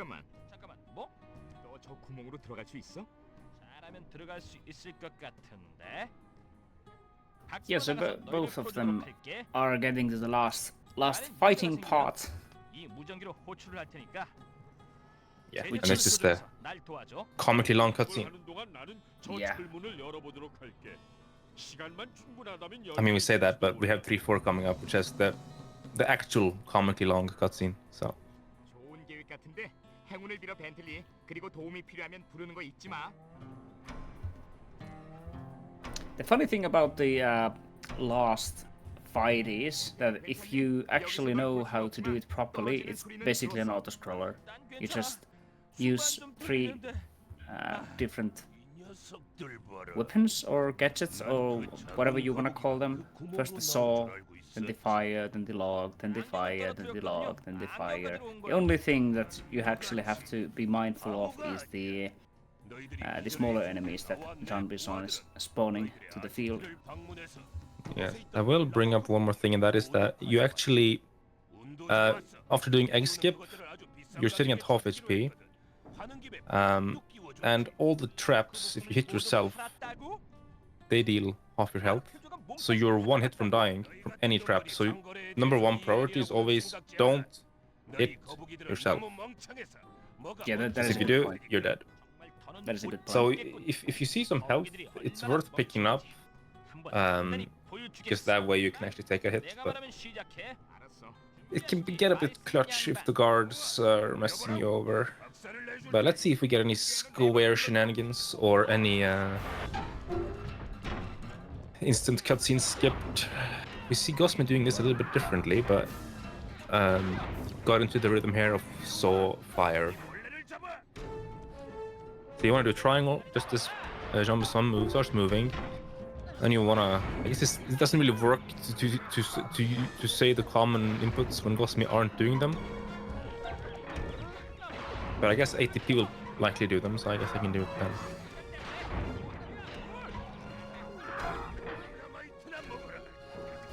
But basically, you wait until John Besson starts moving, and then you press triangle, and then you move back behind the fire part, and he will walk into it, and then you fire him, and then you do back and forth between the log and the fire. Yeah, he's using the log before the fire. That doesn't matter that much, but... No, it doesn't matter, but we can see he doesn't have as good control over Jean Besson as you would. One of these times he got flung the wrong way and it end up in the cycle right away. Yeah. And you'd maybe think that this is the end of the episode right now because you killed John Bison. No, that is not correct. You have to run before you actually finish the episode. And I checked, the difference right now was about 1 minute and a couple of seconds. So ATP has been doing some catch-up. That's very good. We do see, I see Albi has also been keeping track in the chat. I haven't called it out every time. Last time she wrote something was 1:10. So yeah, we're just over a minute, I guess we can summarize it as. This running sequence takes about like less than 10 seconds. So Jackalopes about to end and going into 3-4, which could be interesting. GG to Gosmi. GG to Gosmi. You can see Remo has the game in Norwegian, which is the optimal language in this episode. Which is actually great, so you can tell us about the lore in this episode, because last time we had Yamada telling us about the 4-3 in Swedish. Yeah, this dub is like notoriously like the dub is good, but in this episode they keep they're reading the lines wrong, like they're reading them out of context and like putting the pressure on the wrong part of the word and such all over and throughout the entire episode. It's very annoying actually. And this cutscene is a good example of that. I'm not gonna dwell on that too much though. But this first job is called Cheerful Reunion, that Remo is in currently. And it has a cutscene skip. It has a stuck... Where is ATP going? He's lost! Okay. He's making his way to the end now. So after he's... Remo has... GG to ATP, yes? GG's. So after... Remo and both the runners really have pulled the truck over to land. They will have to kill some guards. They will first break the truck out of ice and then kill the guards. And when they kill the last guard, a cutscene will start. But you want to skip that cutscene. And the annoying part is that there's an inconsistent number of guards that spawn between 1 and 3. So we can see how the runners choose to handle that situation. Assuming both runners end up going for the cutscene skip. There are some different strats you can do here. If you don't want to do the cutscene skip, you can death abuse and do a different strat, which is a little bit slower. Which is actually what Ramo seems to be going for, or maybe not. What is he doing? I don't know. Um, I don't. Huh? What is this setup? I guess this also works. yeah, it should work. It's a bit slower. Oh. I guess it also works. Yeah. Yeah, that Nope, should it work. doesn't work. Aw, It would work if it man. didn't hit the water. But the setup Yeah. there was nothing wrong with the setup itself. So that would have still worked, but it slid into the water. Yeah. Unfortunate. The cutscene isn't that long. It's one of those shortest cutscene skips in the run. It saves like 10 seconds only, so. Yeah, as you can see, the cutscene is already over. Yeah. Much more important is the stuck spots that if Remo hasn't... he's probably practiced this entire match, if I were to guess. Because this thing saves so much time, it's sad. It saves 45 seconds. That looks good. So he wants Murray to get stuck here. Ah, he missed it. Okay.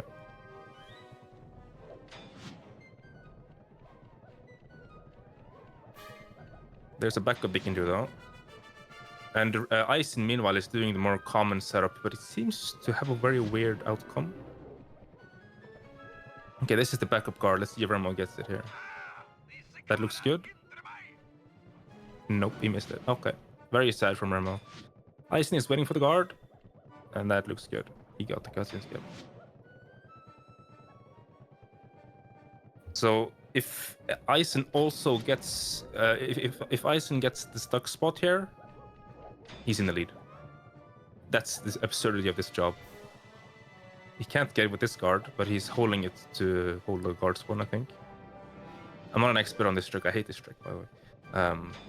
That should not work, I don't think, from Ison. Because you need the guard to do the jumping animation where he kind of spins his feet. If he throws the shurikens, it most likely won't work.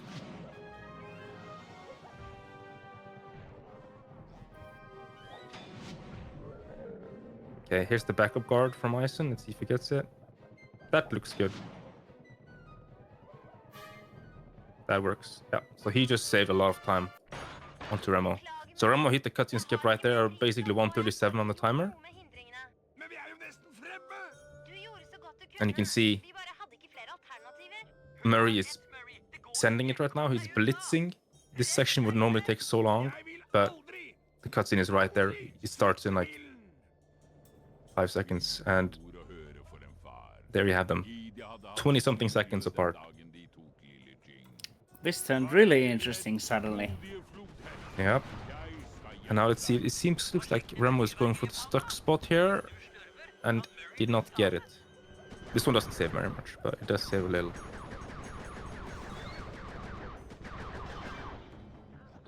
These strats were found by Mapio, who was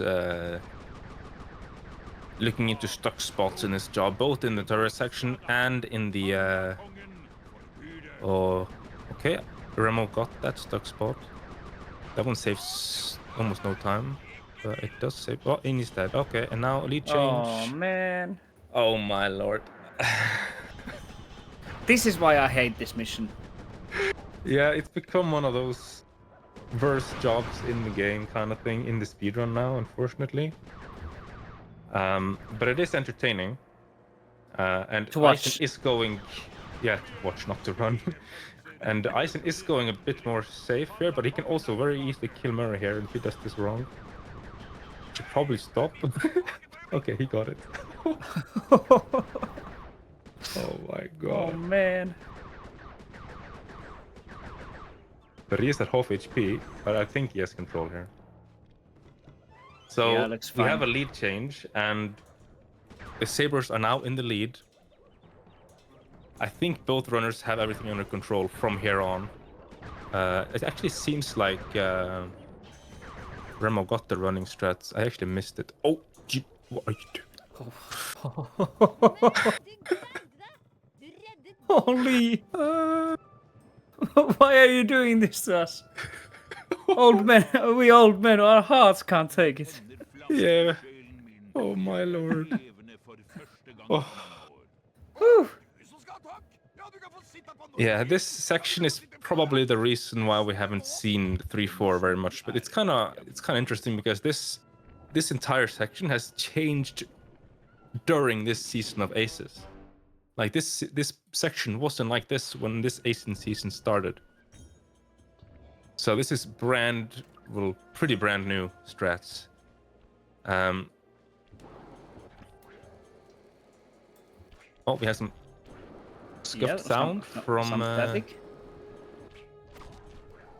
From Ison. That sounds like it's like a capture card issue, I think. It's not the end of the world. But here you can see push boosts from both runners. Oh, it's interesting route from Remo here. This is the route you would normally take to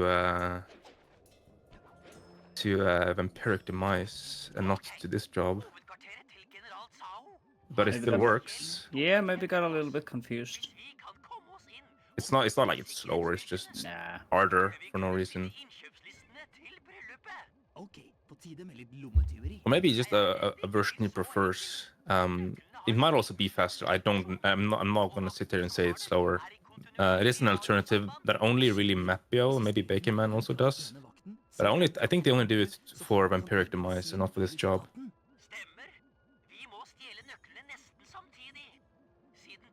Okay, Mapio is saying that route that Remo used saved 2 seconds for him.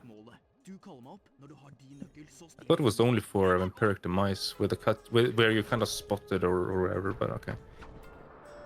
Maybe they do it for this job as well. Apparently, yes. Remo does the sexy version that I also like to do.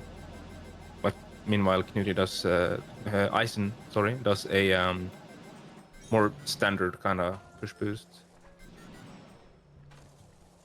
Now, push boosting is really tricky, and it's also a little bit tricky to explain. But what you're doing is you're doing a push attack, and then you're doing a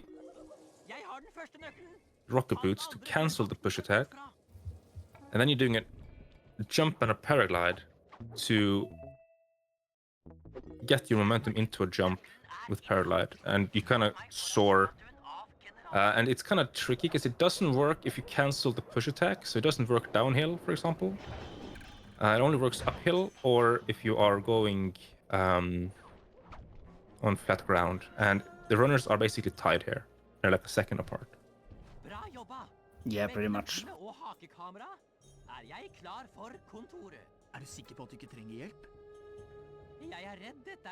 So going into this matchup, I was thinking, what if the Sabres pick 3-4? Because we don't know how up to date the Jackalopes are on the new Slide 3 strats. I was thinking either 3-2 or 3-4, because there are some stuff in Lemon Rage as well. But I concluded with the fact that the Jackalopes will probably ban 3-4 if they know. I don't actually remember what they banned, but it seems like 3-4 is working out for Sabres so far. They banned 3-5. 3-5 does make sense to ban. Although Remo kind of knows 3-5 quite a... Maybe this means they have more knowledge on 3-4 than 3-5. Anyway, the interior here is also quite interesting. It's not as different as it used to be, though. And the runners are basically tied up here. Oh my god. But here's some preference differences on this section. And Remo seems to have the faster version, but he missed the shot. Oh man. Oh, And another wow. lead change. Yeah, it's so back and forth. Can't even call out all the lead changes. So now they're luring the other guard. And Remo's doing the mega old interior lure. It seems to be It doesn't working. matter. I mean, they're both working. I hope. I actually haven't looked at... Yeah, they're both working. And interestingly, Remo got the... Both runners got the adrenaline burst into the cutscene that I always miss. Yeah, that's surprisingly hard. Yeah, you kind of have to mash it. So we have another lead change here. Now Remo's in the lead, but you kind of want to pick up a healther here if you can. And Icing got one there. You want a healther so you have juice for movement to the next job. Similar to how I mentioned juice with Stealth Slide as in 2.7. It's the same here, but with Adrenaline Burst in Bentley. And yeah, it's a bit more like block-based. If you use Adrenaline Burst, it's more block-based. Like, because if you use Stealth Slide, you use like very little at a time, so you can kind of spread out exactly how you want. But with Adrenaline Burst, you have X number of Adrenaline Bursts, and so if you can get just enough juice to get 1 or 2 more, that would end up saving several seconds. And also the adrenaline burst in Slide 3 is much better than in, for example, Slide 4. Yeah, in both in slide 2 and slide 3, the adrenaline burst is very big. A rule of thumb is that each adrenaline burst saves 2 seconds over running the same distance. So. And the runners are basically tied up here. Remo is slightly ahead, but I think he has one less adrenaline burst. Yeah, might be. Yeah. Oh, never mind. Just yeah, enough. Just enough. Didn't even matter. And he also bomb boosted to make it last longer. So he had more well-timed uses than Eisen did. Kind of was stuck running up against the wall there, for example. Now this job is very interesting. This is get a job, and this has a lot of menu strats when you take pictures.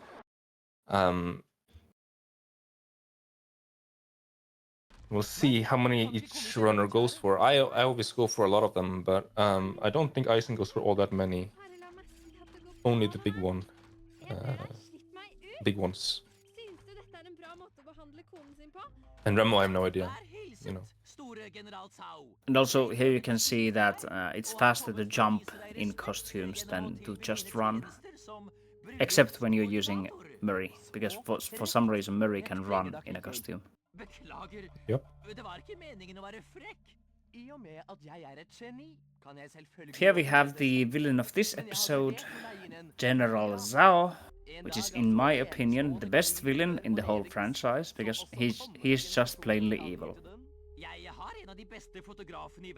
Yeah, if you hear some of his takes, they're quite extreme, so...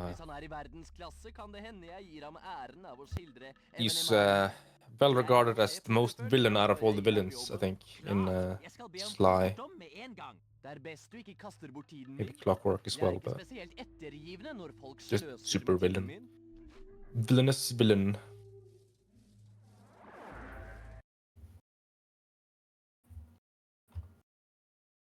So as we heard about the lore, General Zhao doesn't need a planner for his wedding, but he could use a photographer, which Sly is now going to pose as and take some pictures of his guards.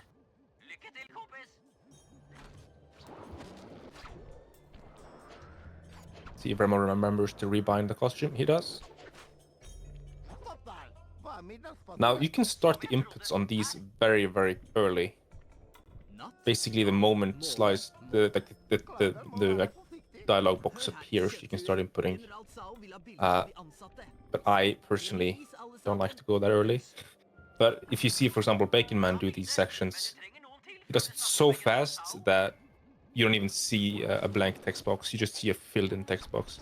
And Remo chose to do the costume stuff there and the launch, so that is very optimal from Remo. Almost no one does that. Only Mapio really. And I've been doing some of them as well, but not the launch. I don't even know how to do the launch. Yeah, so it seems that Remo is actually quite accustomed to these new strats. Yeah, at least for this section. So he definitely knows the menu strats, which is good to see. It would be sad to see, because if you mess up this one menu strat here, you actually hardlock. So if you do it the wrong way, so it would be very sad to have a lock in this race. Especially when it's this tight. Yep. Oh, he's spotted. You can't do this section if you're spotted. Bison here. So this is very interesting. I wonder how that's gonna. I don't think it changes anything, because the cutscene actually has like default positions for everything. So everything just kind of warps into place. So I don't think it's gonna matter that much. Okay, so no quick pick from Eisen. I'm not sure if there was a quick pick from Remo. I didn't pay attention, but here's the big news strats. To save as you to pause, not save, as you take the last picture here, and then you sit in the menu throughout the entire cutscene. So if you're watching without audio, this part doesn't make any sense. But the cutscene is playing out in the background of Remo's game feed here, and he's using the audio to know when he can exit the episode. And he's already hovering the exit to episode menu option. So by doing this, you actually skip finishing the job. So you don't actually get the costume. But it's not needed. And it skips the chalk talk. So it does save roughly 50 seconds. And that was very optimally timed from Remo. That was like perfectly timed.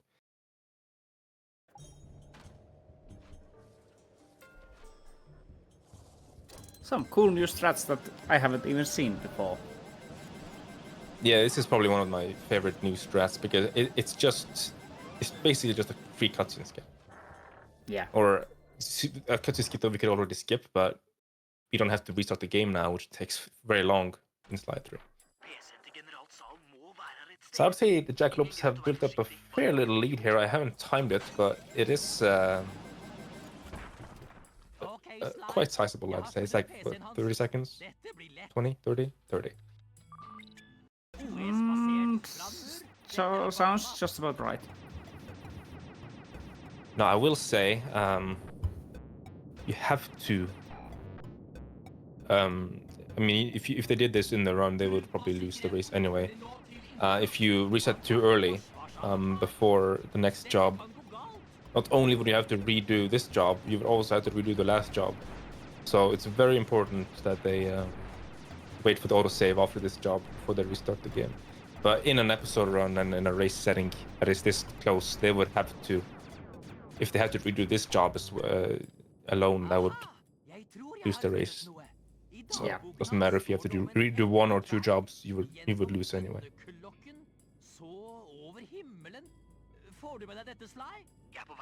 So make sure you wait for the autosave. Yes.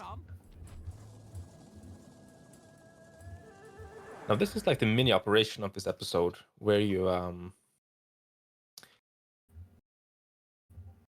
have to get back the Bentley's laptop, which was stolen in the cutscene that was just skipped.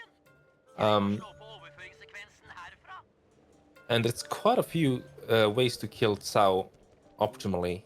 And in the episode runs, I think they will go for the the fastest, obviously, and the it uses knockout dive, and it kills him basically immediately. You have to hit him once, and then you knockout dive, and then you stealth slam, and then he's dead. So it takes like a few seconds, 27 seconds according to Albin.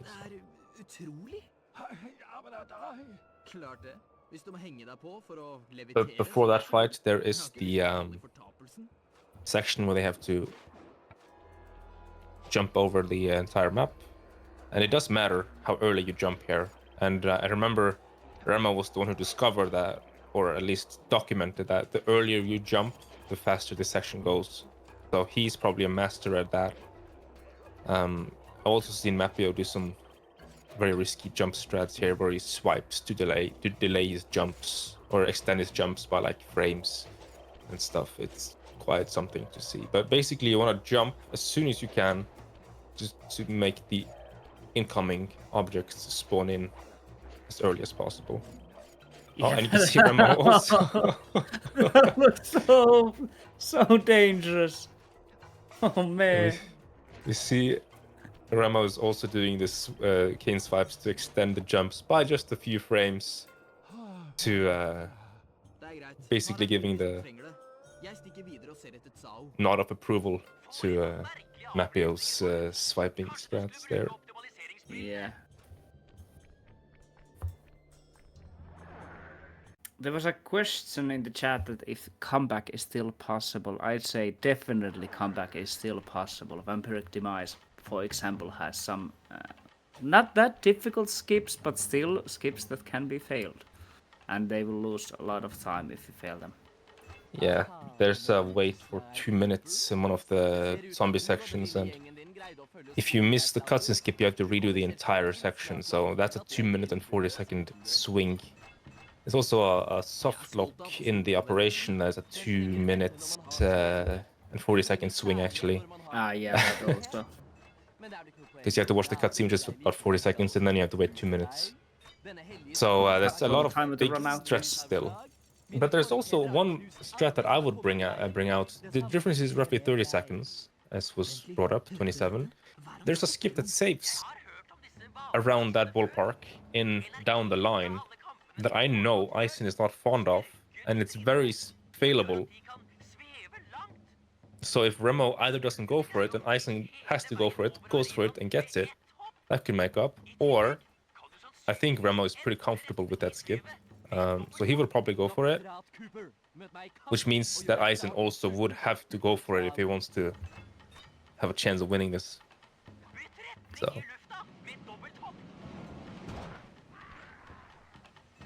let's not speculate any further before we actually get there, because that might turn up anywhere we can only imagine. yeah, and there is a job before that is famous for trolling the runner, and that is a Battery of Peril, which is the next job. Where you basically want to stunlock Sly. That's Cornado.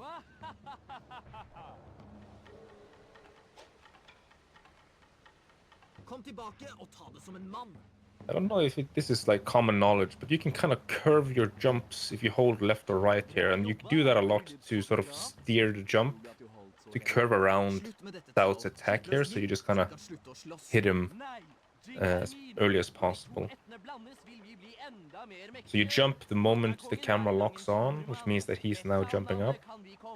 Or basically, you can see him respawn at the bottom of the stadium, and the moment he is respawned, you can jump, because that means he's already locked on to where he's going to land. So you jump then, and then you curve around his shots just to swipe him. This used to be pretty tricky back in the day when it was first discovered, but the runners of today has nailed this strategy. So. This is the actual Tao fight, and this is lore-wise where you also come to realize exactly how bad Tao actually is. And oh, that was so close from Remo, but second try does it.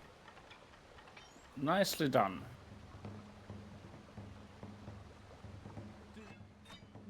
And also a little funny thing, this Sly 3 was originally made with a 3:4 aspect ratio, but with this wider aspect ratio, after Sao jumps out of this cutscene, you can actually see him landing on the left over there. You can see his tail.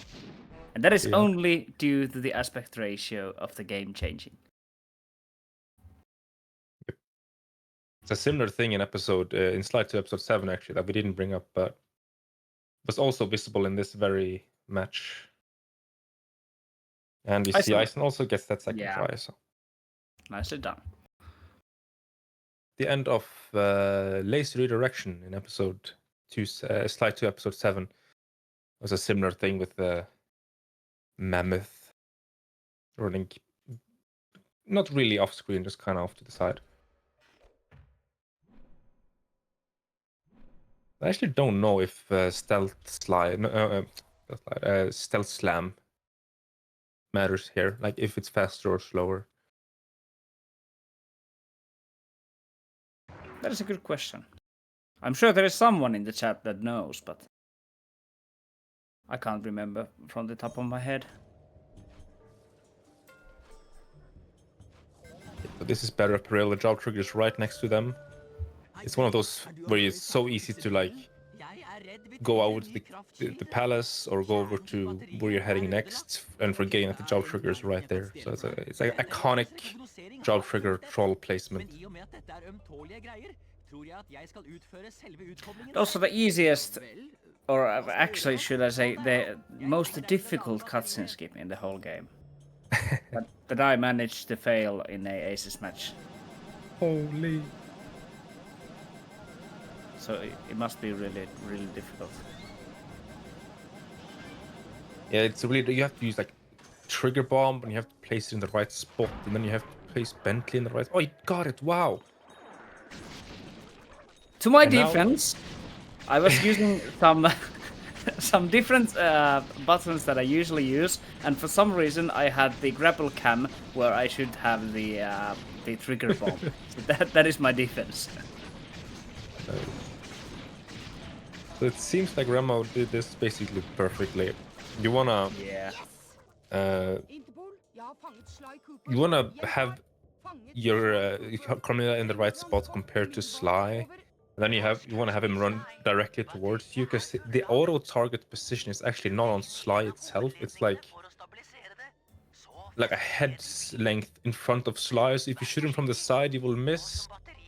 So you have to shoot him from the front or from the back. And if you're too close to Sly, like Eisen almost was there, he will run around the building, which it's annoying, but it still works. But it's really annoying.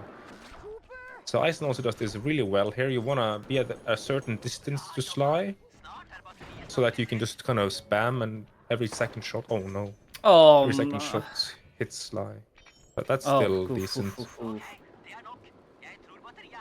So Remo was just done charging the battery, or I guess stabilizing the battery. It's a 10-second wait. So if you pay attention to the timer when you place the battery, you know when you have to take it. And he went for the tricky push boost there.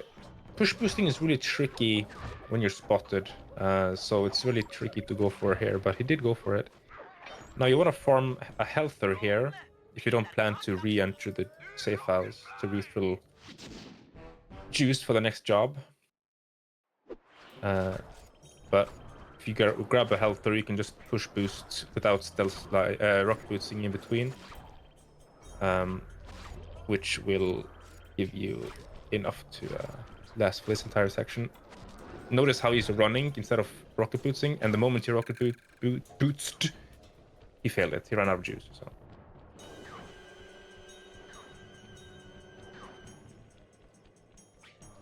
Meanwhile, Eisen is paragliding in the end here instead of trying to push boost,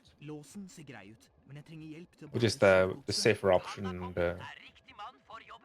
But push boosting is faster, but it's really tricky to get a good angle on it, because it will lock onto a guard and send you in like a weird direction. Hør her, Bentley. Jeg vet du stoler på ham, men jeg er ikke helt sikker. Du har ikke noe valg. Han den eneste som kan gjøre det. So now we get to the infamous vampiric demise job, where you, well, have to kill a lot of vampires. Oh, and you're kidding. Remo got the none, or not, didn't get the stuck spot in the cutscene. Saves 2 seconds, and it's rare. Okay, godt. Jeg kommer. So randomly that cutscene, Bentley likes to get stuck on a rock or something in that door. It uses 2 seconds, and it happens like 85% of the time. Of course, Remo didn't get it in the ACES race. Hallo, gamle venn. Jeg skal jobbe side om side. I know we get to actually play with Panda King the first time, even though I don't think the fireworks part on the Tearful Reunion is counted. I guess that would be the first time, yeah, technically. But yeah, oh, are you kidding? Eisen also did not get the stuck spot. Are you kidding? I gotta go out put here. Up my lotto. Yeah. Where's my lottery tickets? I estimated 15% chance, and then both runners get it. What the hell? That number just taken out of my ass, by the way, but it feels like that's roughly the odds. Basically, he always gets stuck there. Men bare sammen kan vi bli den faren Ying behøver. Ying og Yang nå, eller? So this whole cutscene is just that Panda King is debating with his inner self that should he actually help Sly or not, and they decide that yes, they are going to help Sly, but only because they need to save Yin, which is who is his daughter, from the grasp of General Zhao. Yep. Frykt ikke, Cooper. Jeg tar ikke ditt liv I dag. I know my lore. Yeah, and you end up having to choose the correct dialogue option in the top in yourself. So you can lose time in that cutscene if you press the wrong option. Slipp opp knappen for å fyre. Now let's see if Remo does the...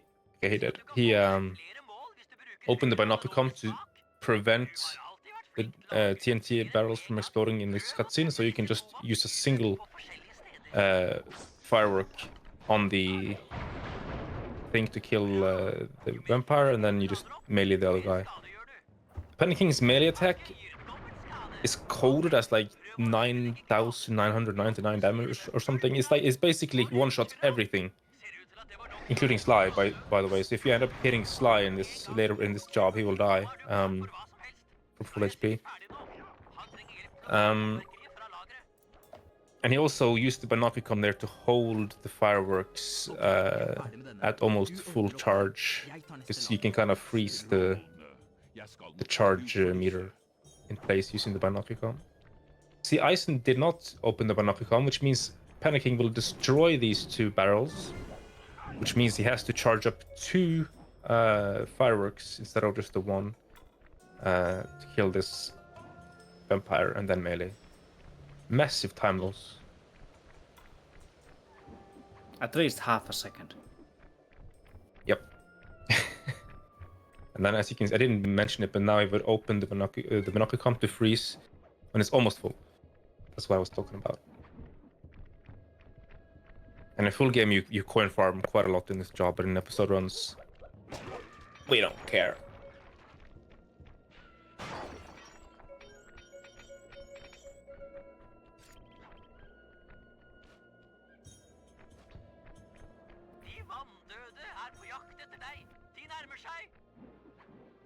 So I'm assuming Ramo is just split in his life split, and now he's lining up to kill the vampires at the very right time to start the next cutscene as early as possible, which is about like 40. This section is 40 seconds long.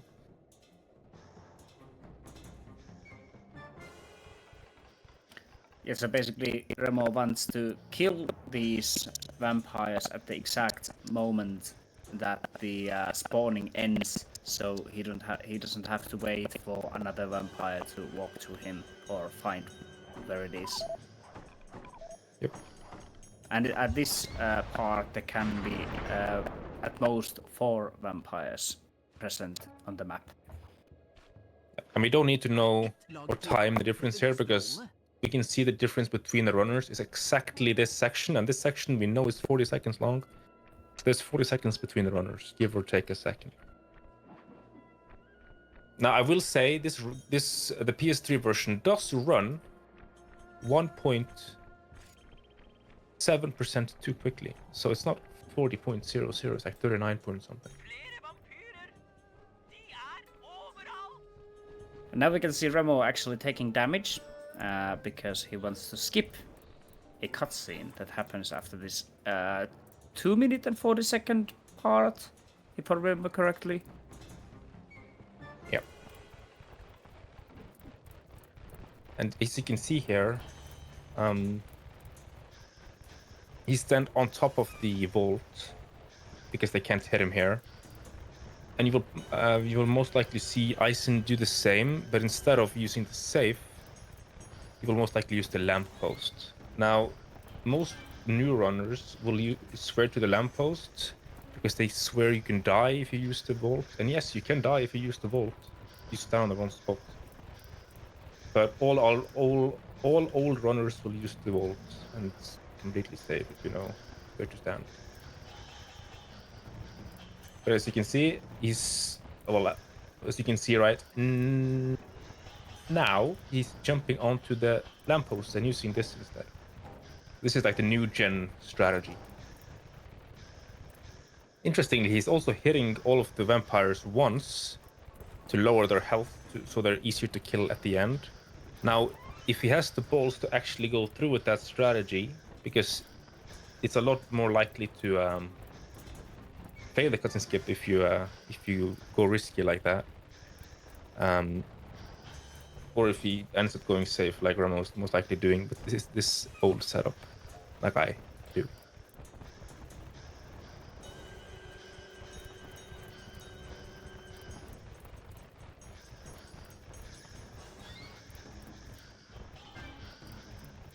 Also, none of the runners are showing it, but this safe that Sly is trying to open here, it only has it's a number safe and it only has one dial. There's only one number. If Remo would turn his camera 180 degrees, we could see it, but no. Remo, if you can hear us, can you turn the camera 180 degrees? So we Right, can you show gotta it. Oh my! But still can kinda not see it, but okay, he's timed it. Oh, he's running to the front. That's interesting. I would not want to run on this side. If any of these vampires hit him, he's dead, by the way.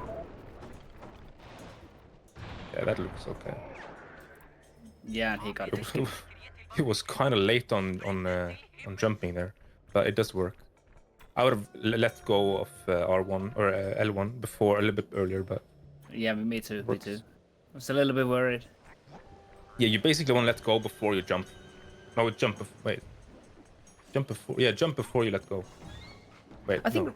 I think Remo didn't actually jump. He just dropped down from the edge. Yeah, could be some small differences in the setup. The cutscene skip isn't very hard, but it is very sad if you miss it. Oh, Ramo goes for a very quick ending there.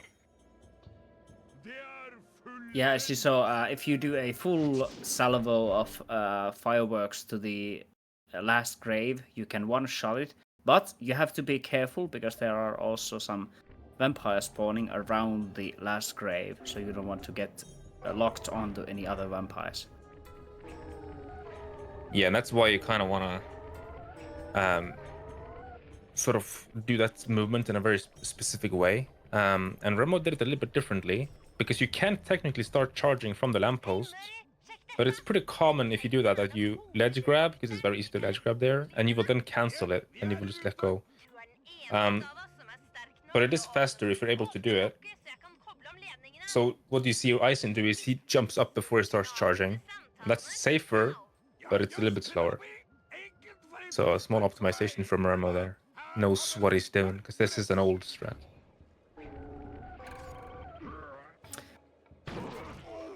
Now we get to the down the line mission with the infamous skip that we were talking a little bit earlier, and we shall see if Remo goes for it and if he succeeds on it.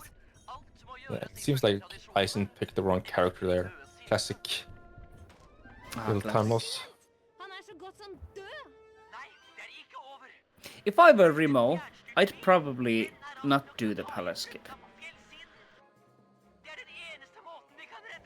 Yeah, the gap is like in this weird spot where if you don't go for it and then Eisen has a really good operation, it's kind of risky to not do it. But it kind of depends. If he probably practiced it before the run, and if he had good success with it, then he will go for it. Like I know Bacon Man has like a 99.9% consistency with this, for example, so he would definitely do it and get it. But me, I have like a 20% consistency, so if I were to do it, I would just fail it and lose, was it 40 seconds if you fail Yeah, it? so he's not doing it. Yeah. Yeah, he's not doing it. It saves 20, loses 40. So it's like, do you risk that? I think he loses 35, loses 20. In that ballpark, anyway. Yeah, but also if you do the skip, you prevent the dragons from spawning at the rest of the course. Yeah, it doesn't really matter. It matters a little bit in full game because you get more coins from killing them, obviously. But in episode runs, it doesn't really matter if they spawn or not. Yeah. I guess if you like start bumping into stuff, they can technically like push you and even proxy you, so that they're not without risk. But it leaves a big decision to Eisen here. Does he go for this this skip or not? It saves. I said 20. I think it actually saves 18. The refined numbers are 18 saved, 35 lost, I think. Also depends on the setup, on how long do you take for the setup, but yeah, he's not going for it. Yeah, he's not going for it. So he's banking on Remo having some kind of slowdown on the operation, or maybe Eisen is going for the one cycle in the operation. We don't know. The operation has a cutscene skip, it has very difficult, or not very difficult one cycle on the boss, the dragon boss. It has a tricky lure section for Carmelita. It has movement to the job trigger. There's a lot of things that can happen and can go wrong in the operation. So it's a long operation. This is kind of exciting now. Yeah, they are actually neck and neck. Yeah, well, it's at the point where Remo has to make a mistake, I think, for Sabres to win this. He can do a safe operation and go for a 2-cycle and still win, I think, even if Eisen has a near perfect one with a instant cycle or 1 cycle. I still think that's not enough. So it's as long as Remo doesn't make a mistake here, I think they have it. But it is a very, very tricky job. And I remember back in the day when I did runs, not so much these days when I've done runs, this part of the run, like the operation and then Talk of Pirates in episode 5 and down the line and stuff, it's like a mini gauntlet of sorts. Now that description fits best in episode 3. Has some jobs that fits that description a lot better, but it used to be like multiple jobs in a row that's like really difficult. And that's the typical, what happened to Remo there is the typical what happens if you try and use a push boost when you're spotted. So you'll just kind of get sent in the direction of the closest guard. Oh, and Remo really struggling here. He's skyrocketing. Wow, okay. That's some old tech right there. The skyrocket. Yeah. I was expecting just a paraglider. But if you have jump attack, why not use it? Jeg er i posisjon grønt lys. Klar når du er det. I posisjon. They both skipped the skip. Well, there is a skip, and that's called car proxy in down the line, and they didn't do that. That's faster by quite a bit than a palace skip, but let's just say no one has done that in a run yet. But we have Bacon Man did get a perfect clip where he got a perfect launch, so we can time how much it saves and whatnot. I don't remember how much it saves, but it's quite a bit. Another skyrocket from Eisen. Jeg prøver å vise respekt. Går det bra med dere der inne? Det er mange Skyrocket is som in like the same ballpark as the Sky's jump, which I guess we don't actually have in this episode, really. Maybe in the boss fight if you fall down. Der har du meg.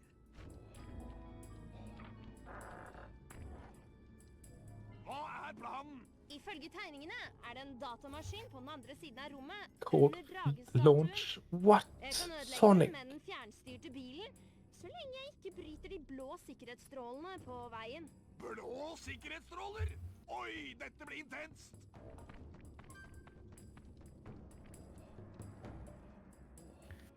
So now Remo starts the RC car part of the operation, where you have to navigate through this labyrinth of obstacles, and obviously if you hit any of those lasers, Yeah, man. I could tell immediately that he got an unfortunate little bounce there.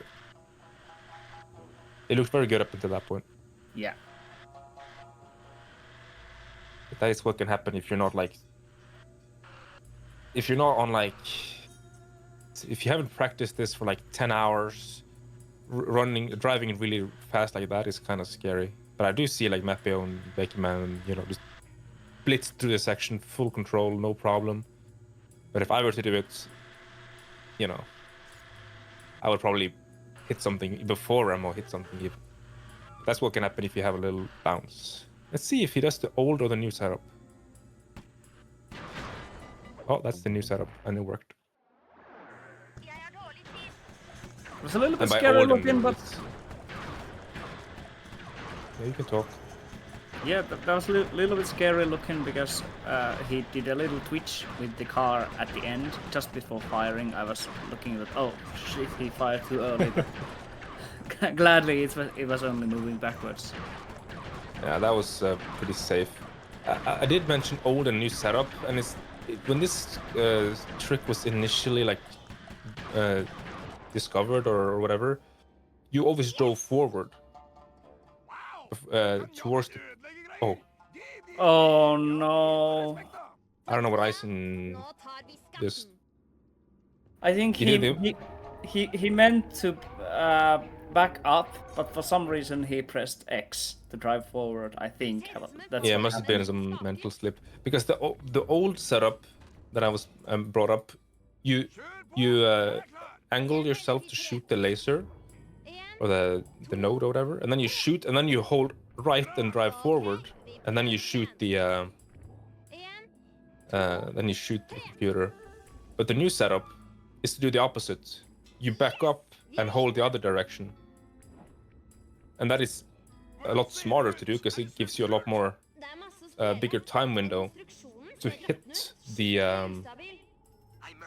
computer. But I guess Eisen kind of maybe I've had that actually. That what direction do I hold? That he got the skip, but that was a bit tricky or a bit close. I mean, I was gonna say Remo had like a perfect version where it wasn't really that close. It looked like he was in good control. Eisen's variant was a little closer, a few frames from missing. When I say new and old, apparently it's 2021. It's 4 years old, this new setup. It's just a smarter way to do it, really. But the old school of thought was to run forward, more like directly going in towards the computer, instead of backing up to give yourself a bigger time window to shoot, because you want to destroy the node and then you want to have a shot in the air on the way to destroy the computer. Not the other way around. If you destroy the computer first, you get the soft lock. Skjønner. Hvis en av vasene faller, går alarmen. Stemmer. Ikke la dem dette I bakken. Jeg stoler på deg, Sly Cooper. Vi skal redde Jing. But I really feel with Eisen, because I've had that exact thing happen where I'm so nervous. Oh, what direction do I hold? Oh, I did it wrong. Because you have to you overthink it kind of. If you just do it like you've always done it, it's not that hard. But if you overthink the inputs, you just kind of end up doing the wrong thing and it just doesn't work. Like you drive forward instead of backing up, or you end up not shooting, or there's a lot of things that can happen. I think I even drove into the wall once and I freaking started backing up and the car flipped and stuff, and I just lost it.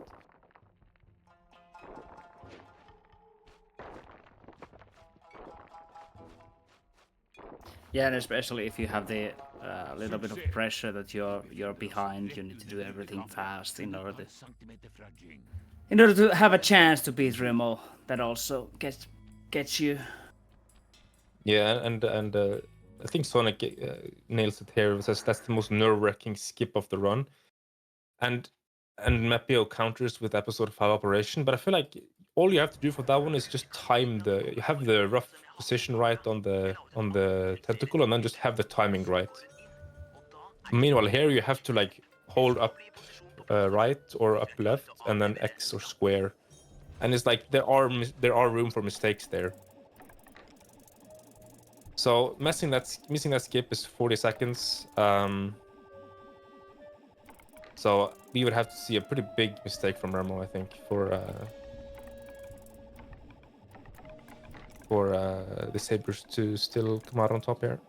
Yeah, he's having some trouble with the roof. And now he's going for the faster version here, which is a bit riskier. Yeah, that's why it's risky, because you get one shot from Commentator. Okay, so that gives hope back to the Sabres, and that's why I've always just kept doing the lure with the sound. It's slower, but it's a lot safer, which is what he's doing now.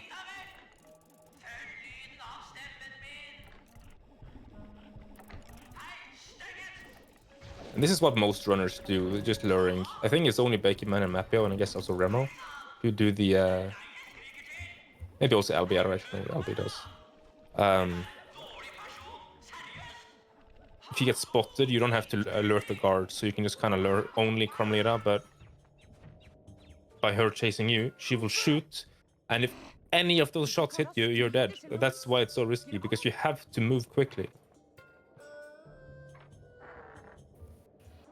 Yeah, so Albert tries without sound. It's quite difficult though without sound, as Remo proved. I think Eisen usually does with sound as like me. Now, now we have a movie time, as Powerman said, because this is the longest cutscene in the whole franchise. Can't remember how long is it in Norwegian from the top of my head, but it's long. It's really long, yeah. I know there's one more cutscene that rivals it in Slide 3, and it's at the very, very beginning. It's like right after beginning of the end, Kane Island. I don't know if it's longer or slightly shorter, but it's like basically just as long. Eisen has some troubles here. He can't latch onto anything.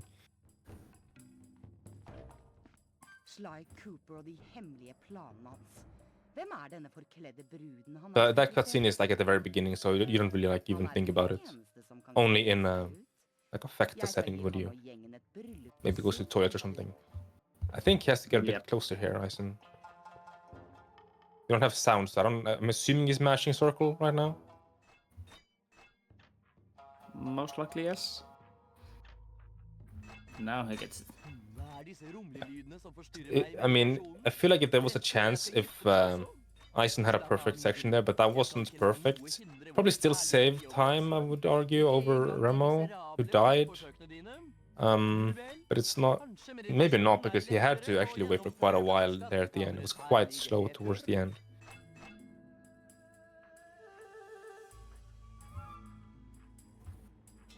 So after this cutscene, there's only really the dragon fight. And you can pretty consistently get a 2-cycle if you know what you're doing. But there is a 1-cycle that is possible, and it's new, and it's pretty tricky, and you need to know exactly how to do it if you're going for the 1-cycle. I tried to learn it.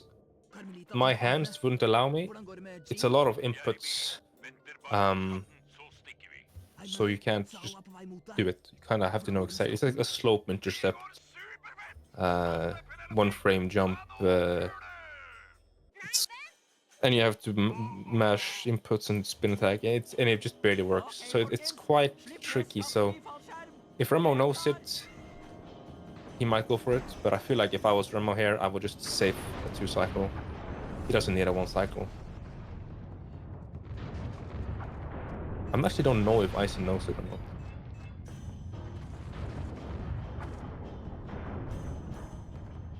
But it does save a nice little chunk of time.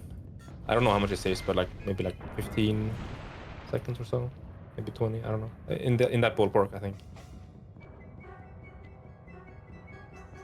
I don't think it's that much. You just skip having to disguise jump back up and then climbing to the front of the dragon, and then for the dragon to go back into damaging position.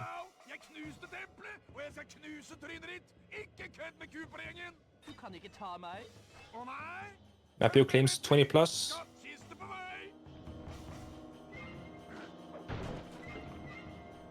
I gotta say though, I feel like there's more than 20 seconds between the runners, so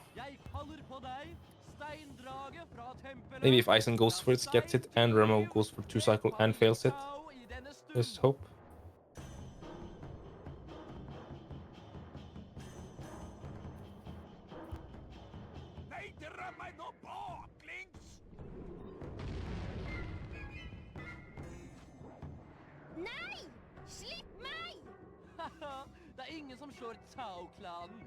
I don't think so, Mapio. I don't think it's been any sound locks.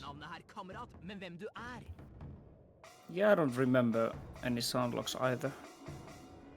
We've heard some statics, but no locks. Yeah, so Remo didn't use rocket boost there, which means he's probably going for a 2-cycle. Because if you want a 1-cycle, you basically have to flick rocket boots. Oh, he actually still goes for it. Maybe he doesn't know. Oh, I mean, you don't have to. It just makes it easier. So he's 1-cycling. Okay, now he's waiting for the right attack pattern. Long. He needs a long lick. There it is.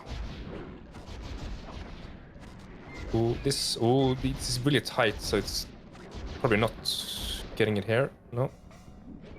But he probably has the time to waste, seeing as Eisen is still in the cutscene. Then he uses the disguise jump to get back up here, which is the first time you see a disguise jump, and he falls down, making this closer than it has to be. He gets the save. Yeah, but I think he has it here, still in the cutscene, Eisen. So Yeah. there it is. GG to the GG. Jackalopes. Mean hate. Jackalopes are your ACES 2025 winner. Wins the best of 3, 2-0, and is actually undefeated this ACES. Woo! And the crowd goes wild. We're so close that we're probably allowing the Sabres to also finish. Yeah, we seem to be. They're right here, so why not? So let's see if Eisen does go for a 2-cycle or goes for the 1-cycle. This seems to be the 2-cycle setups.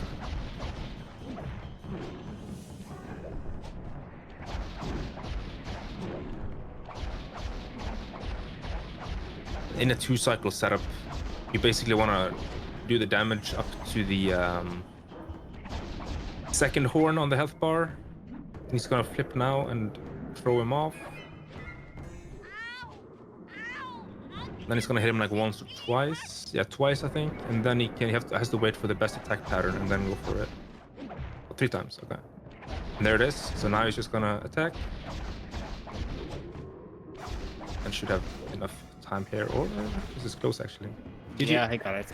GG. GG to the Sabres. Mean hate. Still a strong performance from the Sabres in this match, I would say. Worthy of the grand final, for sure.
Big yapping. Yapping? Holy shit. Okay, are we live then? Oh, Yes. that was crazy. Yeah, welcome to all the runners. Jackalopes are the winners of ACES 2025. I guess I want to open with an open question to basically to everyone. If we can start with the Jackalopes. How was the ACES 2025 experience overall, like the entire tournament? How did you feel this went, performance-wise and everything? It was exciting for the most part, and it kind of dragged on once again for maybe a tiny tad too long. So it got a bit too. I mean, it probably had to do with us facing the same team 3 times in a row to end the tournament. That probably had something to do with that.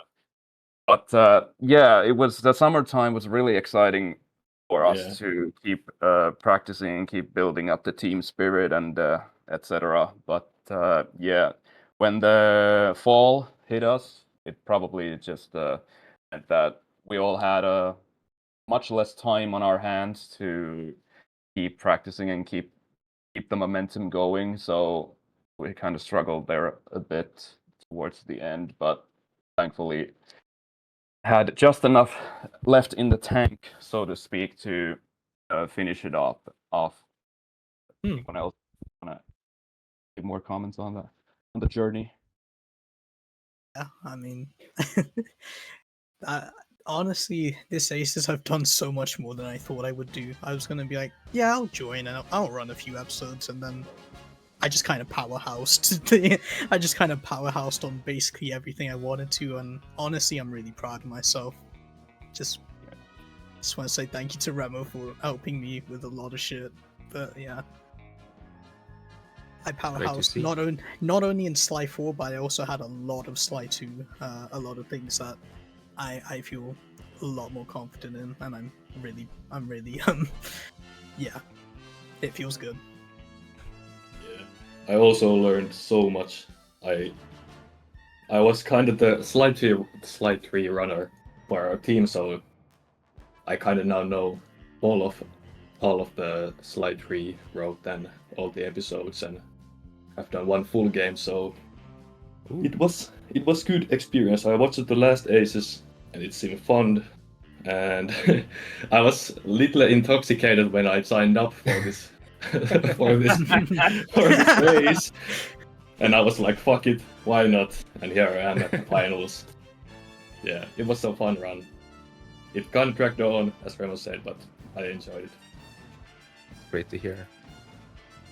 Anyone from the Sabres have any experience to share? How did you guys feel like the tournament went overall? I guess I'll start. Expectations, for me personally at least, weren't all that high. I'm kind of in a similar boat to Ghostme, where I saw the first ACES. I was like, this seems pretty fun. I'm gonna give it a shot. I really wanted to get back into speedrunning Sly more, so decided to put my name out there. Had no idea if I'd even get picked at all, but here I am in a finals match, which definitely goes way beyond what I thought. And, just from the experience, it was really fun to practice and, strategize with my team here. And in the end, I feel like I've gotten a lot better at running the game. I guess there's no point in hiding it now because, we didn't get to go through with it, but I was starting to learn a little bit of Sly 3 on the side, which goes beyond what I possibly thought I'd do, because I've always mostly just been a Sly 2 runner. But, I mean, even just on that, practiced so much, improved so much, and, thanks to my amazing and supportive teammates, I was able to get way out of my comfort zone, picking up a game in a new language, becoming a lot more optimal, not only with the run, but with my hardware and everything. It was just an epic journey to be a part of, and, I feel really proud looking back at it to have made it this far, and I'm just really grateful that I got to be part of such an amazing team. Hell yeah. Awesome. That's great to hear. Anyone else from Sabres? Knudi, Eisen, any thoughts? Yeah, I can continue possibly. Yeah, it was an amazing ACES, like Remo as well said, like it's kind of dragged pretty long as well. Like this last month pretty much slowed things down quite a bit. But the beginning was like really rapid and really cool, and I'm super proud and super happy to see how my team has been improving and developing, and I've been like super happy to help Eisen learn a lot more Sly 4 and helping ATP with Sly 2 and Sly 3, and it's been awesome to see you guys improve in those games. I couldn't be prouder than I am. Yeah, it's been great, and I'm happy that we end up in the finals. Yeah, we had a really good season. ACES is very special to me. It was how I started this whole speedrunning thing, so making it this far it feels good. I'm happy with how everything has gone. Because you were in last ACES and joined in last ACES. How was this ACES compared to last ACES for you, Eisen? Yeah, I kind of had to take on a different role than last time. Last time I was the newcomer, the one having to learn everything from scratch, and then it was my teammates teaching me everything. But now the roles have been kind of switched, where I'm the experienced runner now, and I'm helping a new runner who's been doing amazing. ATP has really put in a shit ton of work, and really proud of how far it's come. Yeah, I mean, without a doubt, you guys were probably the scariest team out of basically all of the opponents we could have had, and we had to face you 3 times. But yeah.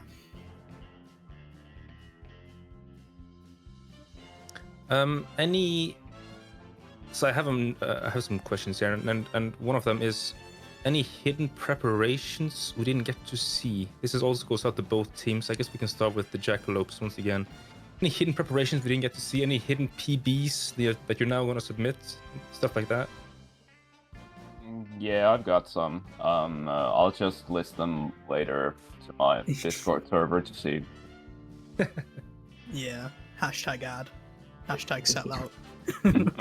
But yeah, I'm basically the same way. I have so much I want to show off. There's so much I'm proud of that I've done in this journey. But yeah, I'm gonna have to do a long post about that.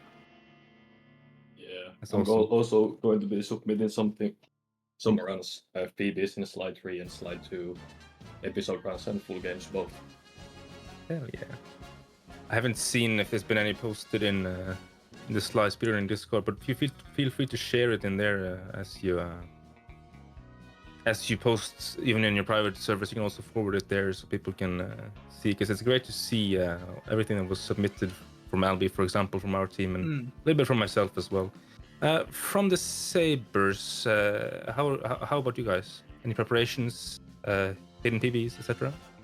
I mean, I pretty much had to PB Sly 2 every episode, not only when I was first running in English when I first started this journey, but then, went back and did it all in Korean as well. So I felt pretty well prepared for like the entire game, which is super sick. But also, like I just mentioned before, I was just starting to dabble a little bit into Sly 3. It didn't fall that way in the draft, but I was well prepared to play 3-2 today. Ooh. That would be exciting. Yeah. I mean, like, I do wanna shout out sort of our team's journey. Like, it feels like, I didn't really think we could get very far because again we had some really scary teams, but man, this team's kind of awesome.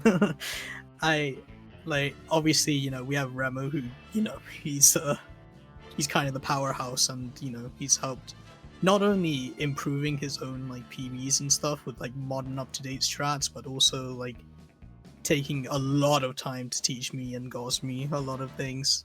And myself, I've improved a lot as well, and I just want to shout out the absolute MVP of this team. Just shout outs to Gosme. This guy is fucking incredible. Like, this guy is such a fucking fast learner. He's one of the fastest learners I've ever seen. Like, you guys have to keep an eye on this guy. He is really, really, really fucking good at learning and picking shit up. Gosme is the MVP of the team, in my opinion.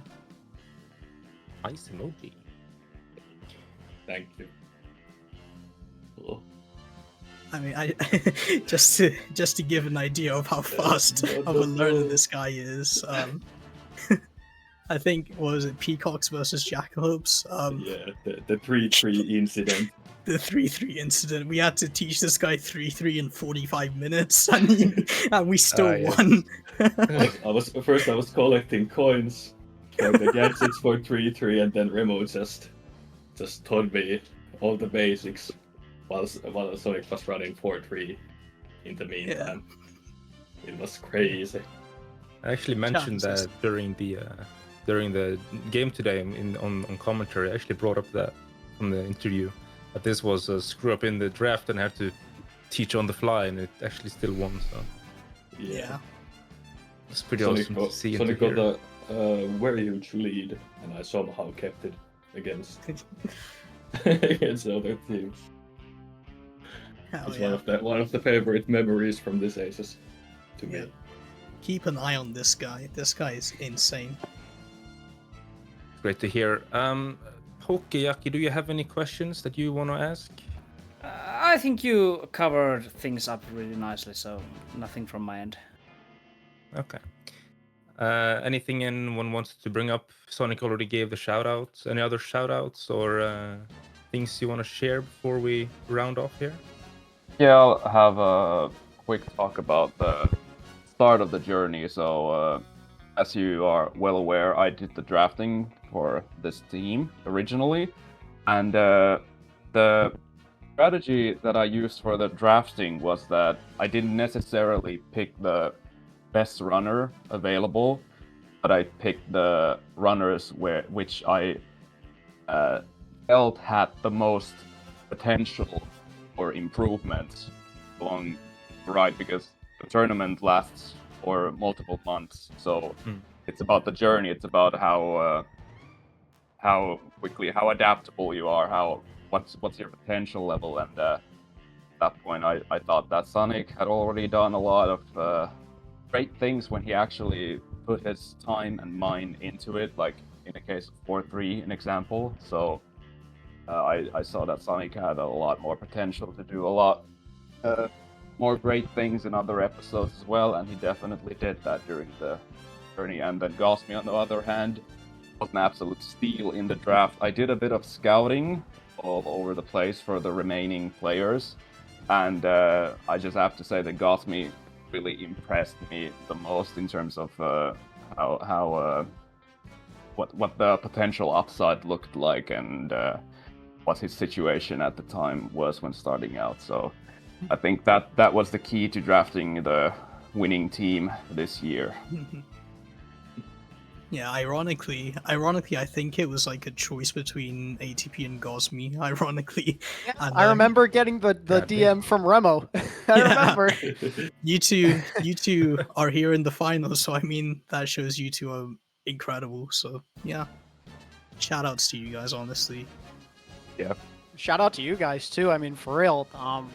Played you guys 3 times, and it felt very motivating to play you guys, because I mean, you guys were saying you weren't really sure what was going to happen in this ACES, but I looked at your team and said, man, this is a really scary team. It's a tough match for us. I know it's going to be hard. We got to lock in and really practice. So no, shout out to you guys for being insane at the game. Oh yeah. Thanks, you too. Great to see the atmosphere in here. This was the end of this season of ACES. The Jackalopes are our 2025 ACES champion.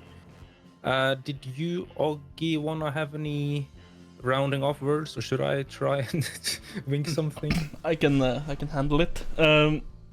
So yes, you can't see me on the stream. I'm behind the scenes, behind the wheel here.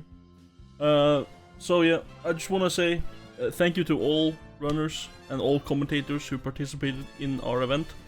Of course, speaking on behalf of the Sly Golds mod event team people, yes. So I restreamed the first match, and now I restreamed the last match. So what's happened in between, I have no idea, but like, you know, you guys did great. So yeah, you know, thank you to like the Obama picture where he gives himself a medal. Thank you to the mod team for the great effort, all restreamers, and you know, especially Friss and Gandhi. Friss for providing all of the fantastic art and, well, thumbnails and everything like artiste related that we need and have. Shout outs to Friss, and also shout outs to Gandhi for, of course, creating the event. He's had you could say he's behind the wheel for the entire event in the shadows. Yeah, so I gotta say, good luck to Frizz making a Jackalopes related thing for ACES 26. Just the Jackalopes theme on ACES 26 is gonna be a hard one. But some might say explosive, but yeah. So, on that note, ACES 2025, or ACES 2, as it also is called, has concluded, and currently the mod team, we might be cooking on something. You might see something in the future. I wouldn't know. I don't read the chat, but we'll see what happens. So just keep following the announcements. Check out our YouTube channel where we post all of the highlights and all of the all the matches. Check that out. Also, shout out to slygolds.com. Up to date, extremely good website that's in the works. Big ups. And yeah, we will now transition into the ending. say goodbye, everyone. Goodbye. Bye bye. Goodbye. Bye bye.